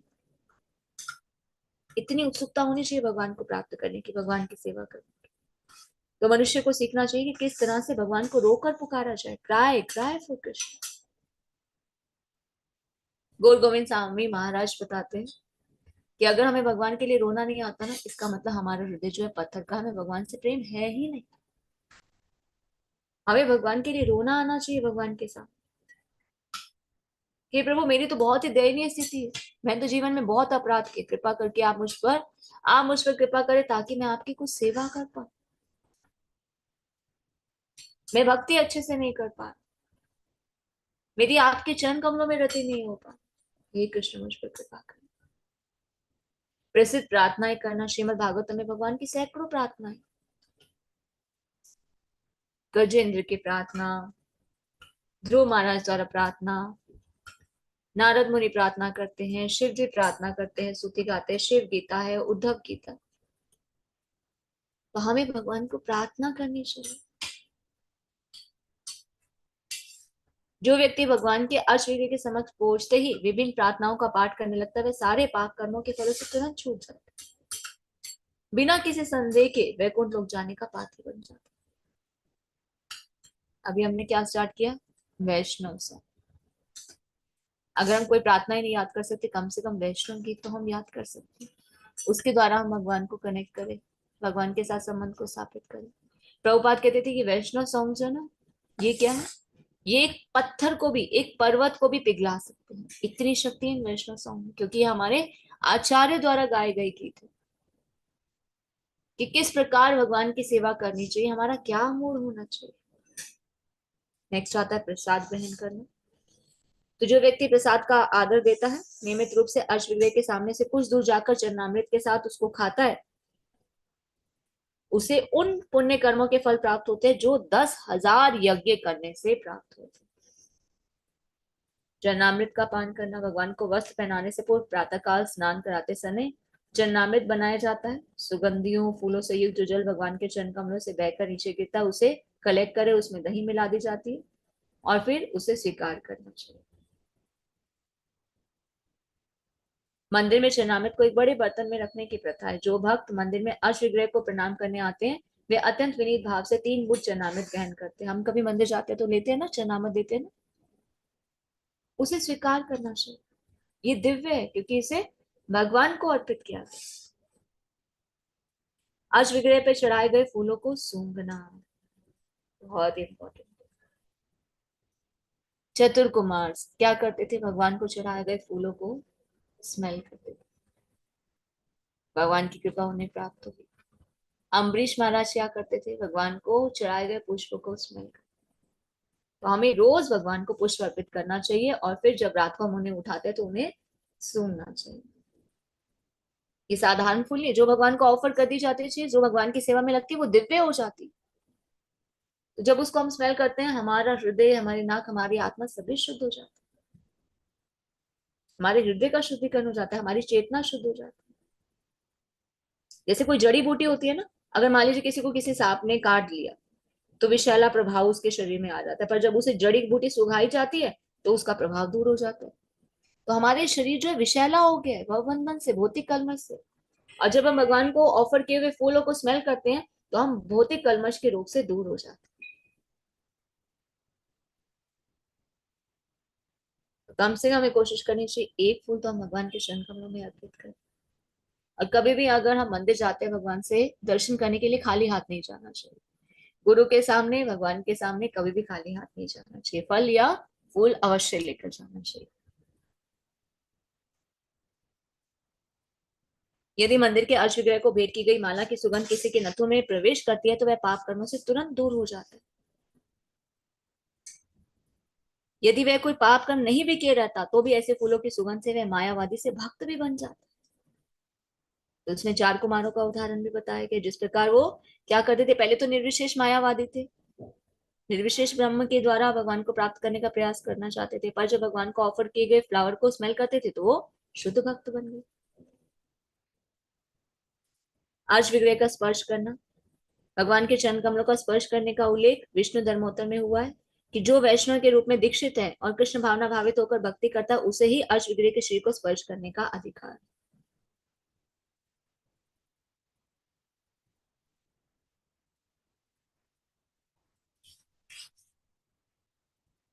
तो तो वर्तमान नियम समस्त शास्त्रों द्वारा सम्मत है, जो कोई भी शुद्ध या मंदिर में प्रवेश कर सकता है। और यही स्थिति होनी चाहिए। उचित रीति से जो दीक्षित है, यम नियमों का ठीक से पालन करता है, वही प्रवेश कर सकता है। अर्श विग्रह को वही स्पर्श कर सकता है, सभी लोग नहीं। जो व्यक्ति ऐसे नियमों का पालन करते हुए अर्श विग्रह के शिर का स्पर्श करते हुए तुरंत भौतिक पापों के कलमल से मुक्त हो जाते हैं, उनकी सारी इच्छाएं पूरी हो जाती है। अर्श विग्रह का दर्शन करना, जो व्यक्ति वृंदावन जाता है, वहां गोविंद देव के अर्श विग्रह का दर्शन करता है, यमराज के दरबार से मुक्त हो जाता है, देवताओं के निवास स्वर्ग लोक में प्रवेश करता है। एक सामान्य व्यक्ति भी जिस जिज्ञासावश वृंदावन जाता है, देवयोग से गोविंद देव के मंदिर का दर्शन करता है, उसे वैकुंठी नहीं किंतु स्वर्ग लोक तो मिल ही जाता है। इसका भाव यह है कि वृंदावन में गोविंद के अर्श विग्रह का दर्शन करने मात्र से वह पवित्र जीवन का लाभ प्राप्त कर सकता है। आरती उत्सवों को देखना, अर्श विग्रह की आरती का दर्शन करने से जो फल प्राप्त होता है उसका वर्णन इस प्रकार है। आरती के समय यदि कोई व्यक्ति भगवान के मुख का दर्शन करता है, तो वह लाखों वर्ष पूर्व के सारे पाप कर्मों के फलों से मुक्त हो जाता है।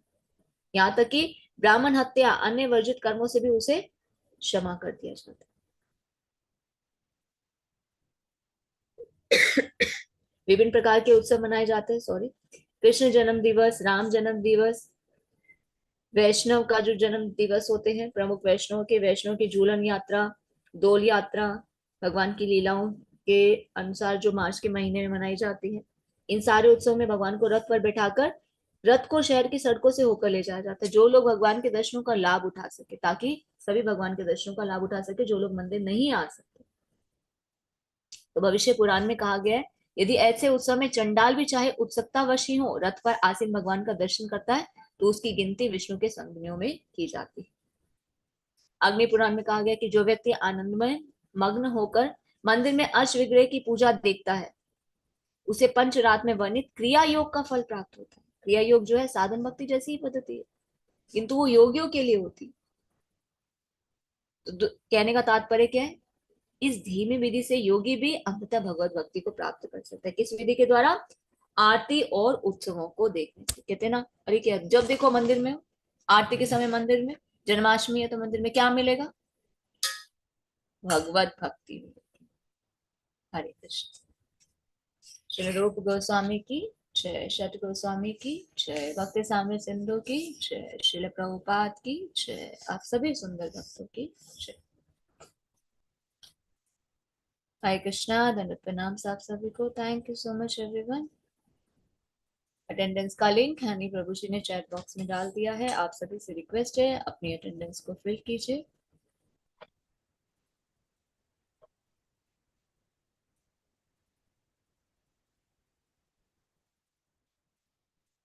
अगर किसी का कोई प्रश्न है तो हैंड रेज भी कर सकते हैं और चैट बॉक्स में लिखवा।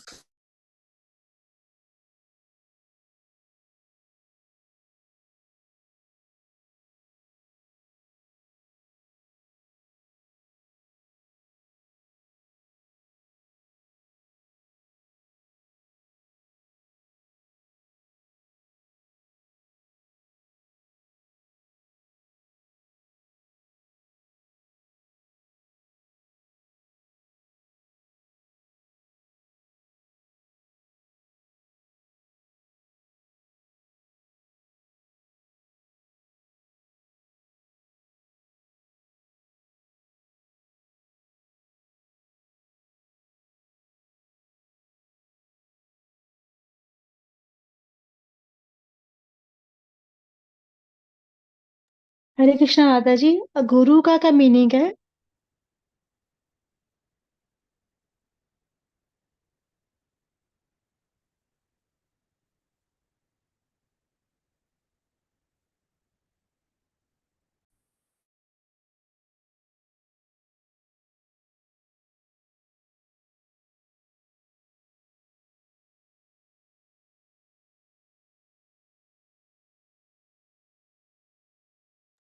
हरे कृष्णा अशोक प्रभु जी।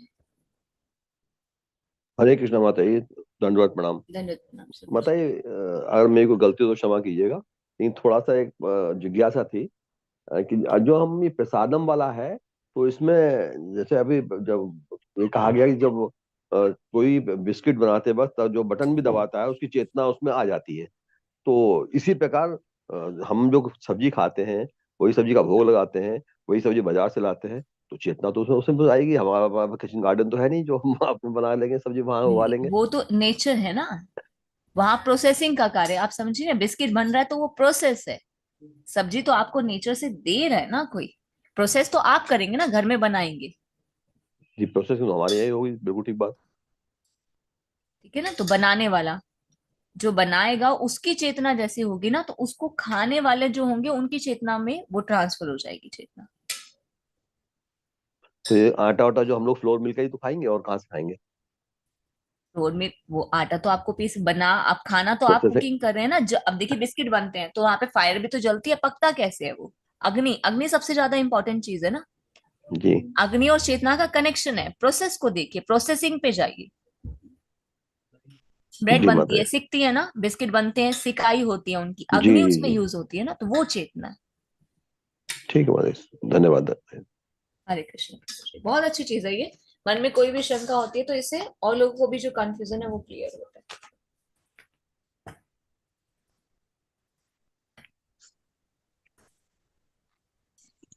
हरे कृष्ण माता जी। हरे कृष्णा प्रभु जी। दंडवत प्रणाम माता दंडवत जी। प्रणाम माता जी, सर। एक संशय था। आपने बताया कि कृष्ण भक्त और कृष्ण की कभी हमें आलोचना या फिर उनके अगेंस्ट कुछ सुनना नहीं चाहिए। तो कृष्ण भक्त या जो उनके प्रतिनिधि हैं, उनके भी प्रतिनिधि में तो माता जी देवतागण भी हैं, क्योंकि सारे देवता उन्हीं के ही प्रतिनिधि हैं। उन्हीं के ही ड्यूटीज जो असाइंड है वही ड्यूटी फॉलो, मतलब जो रोल्स है वो प्ले कर रहे हैं। जी तो माता जी वो भी अप्लीकेबल है? देखिए, देवतागण भी हैं, वो भी भगवान के प्रतिनिधि हैं, पर यहाँ पर जो बताया जाए कृष्ण के प्रति, मतलब जो कृष्ण की महिमा का गान करते हैं, जो पूर्ण रूप से कृष्ण को समर्पित है ना, उनके बारे में हमें सुनना नहीं चाहिए। देवी देवता का तो उपहास हमें करना ही नहीं चाहिए। अब कोई देवी देवताओं का अपमान कर रहा है, पहले तो हम तर्क वितर्क करके उन्हें बता सकते हैं, अरे नहीं इस तरह से अपमान नहीं करना चाहिए, ये तो भगवान के प्रतिनिधि हैं, भगवान ने कार्यभार सौंपा है। वो कहेंगे अरे क्या लॉजिक अपना रहे हो, ऐसा थोड़ी ना होता है। आज आप देखिए ना, अगर कोई शिव भक्त है ना, वो क्या कहेगा, शिव जी श्रेष्ठ है। कोई दुर्गा के भक्त है, वो कहेंगे देवी दुर्गा श्रेष्ठ है। आजकल तो लोगों को ये भी, सृष्टि की रचना कोई कहता है शिव जी ने की, कोई कहता है कृष्ण ने की, कोई कहता है कृष्ण ने नहीं की विष्णु ने की, कोई कहता है शिव जी ने की, कोई बोलता है गणेश ने। इतने कंफ्यूजन है, और जो जिसको मानता है, जिसका जिसमें विश्वास है ना, वो उन्हें ही अच्छा कहेगा, वो उन्हें ही बेटर कहेगा, बाकी सबको नकार देगा। अब क्या बात हमने जानी, तर्क वितर्क में या तो हमें शास्त्रों का ज्ञान हो, तब तक हम उनके साथ डिफीट कर सकते हैं। और जब दिख रहा है यार कितने भी तर्क वितर्क कर लेंगे, या तो टाइम वेस्ट होगा, ये कुछ समझने वाला नहीं है, तो उस स्थान को छोड़कर ही चले जाए।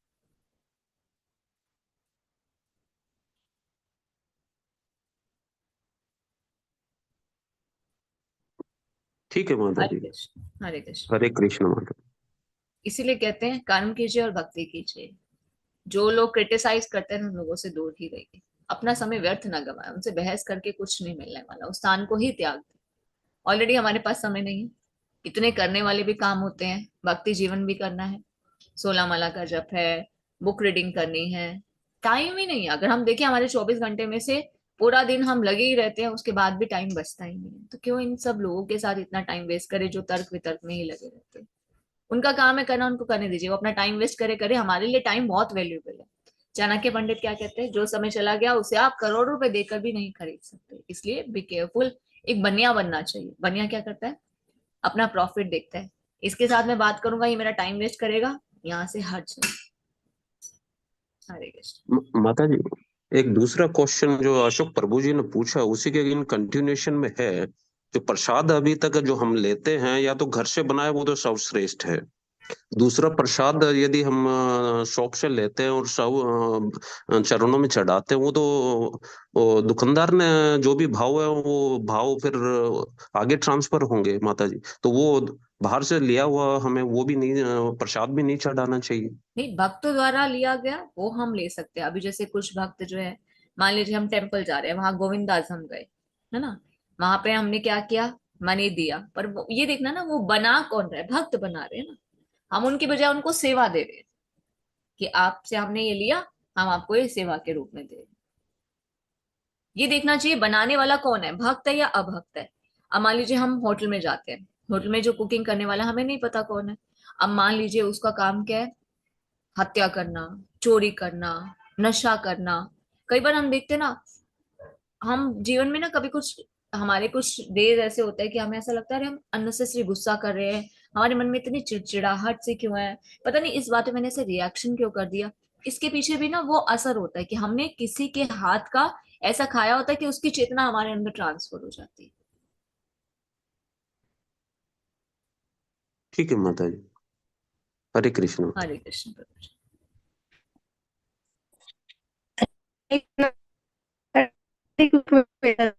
हरे कृष्ण माता जी। अटेंडेंस का लिंक, ठीक है माता जी, फिर से एक बार भेजते हैं।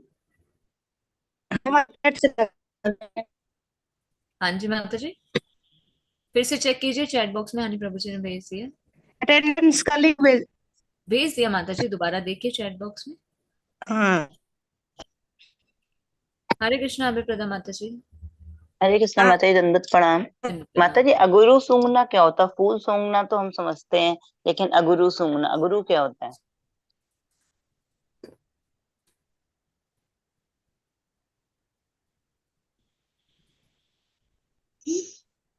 हरे कृष्णा।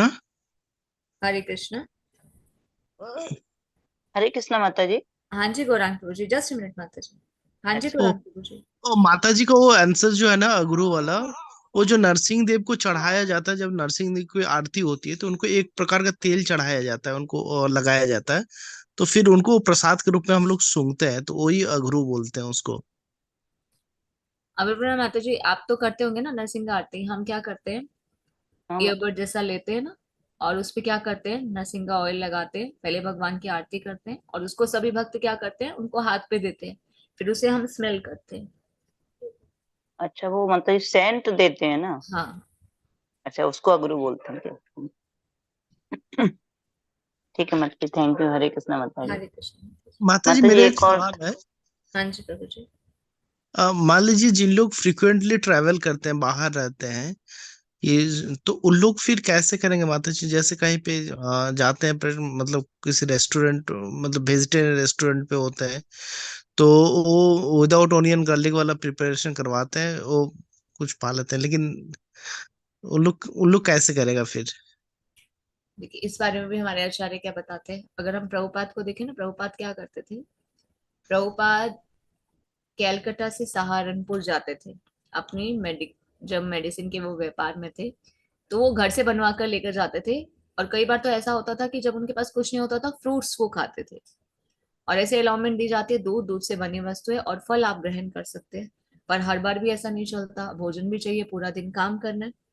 अब तो हम देखते हैं कि कई बार अरेंजमेंट हो जाता है, कहीं ना कहीं कोई भक्त रहते हैं, अगर वो भी नहीं हो पाता, हमारी स्थिति बिल्कुल ऐसी है, कहीं से कोई भी अरेंज नहीं हो रहा, भगवान तो हमारी परिस्थिति को जानते हैं, तब हम ऐसा कर सकते हैं, इंद्रिय तृप्ति ना करके सिर्फ पेट भरने के लिए हम आहार ग्रहण करें। अब जैसे नाम निशा प्रभु जी आए थे, वो क्या बोलते हैं, मैं क्या करता हूँ, प्रचार करने के लिए जाता हूँ, सुबह जल्दी निकल गए,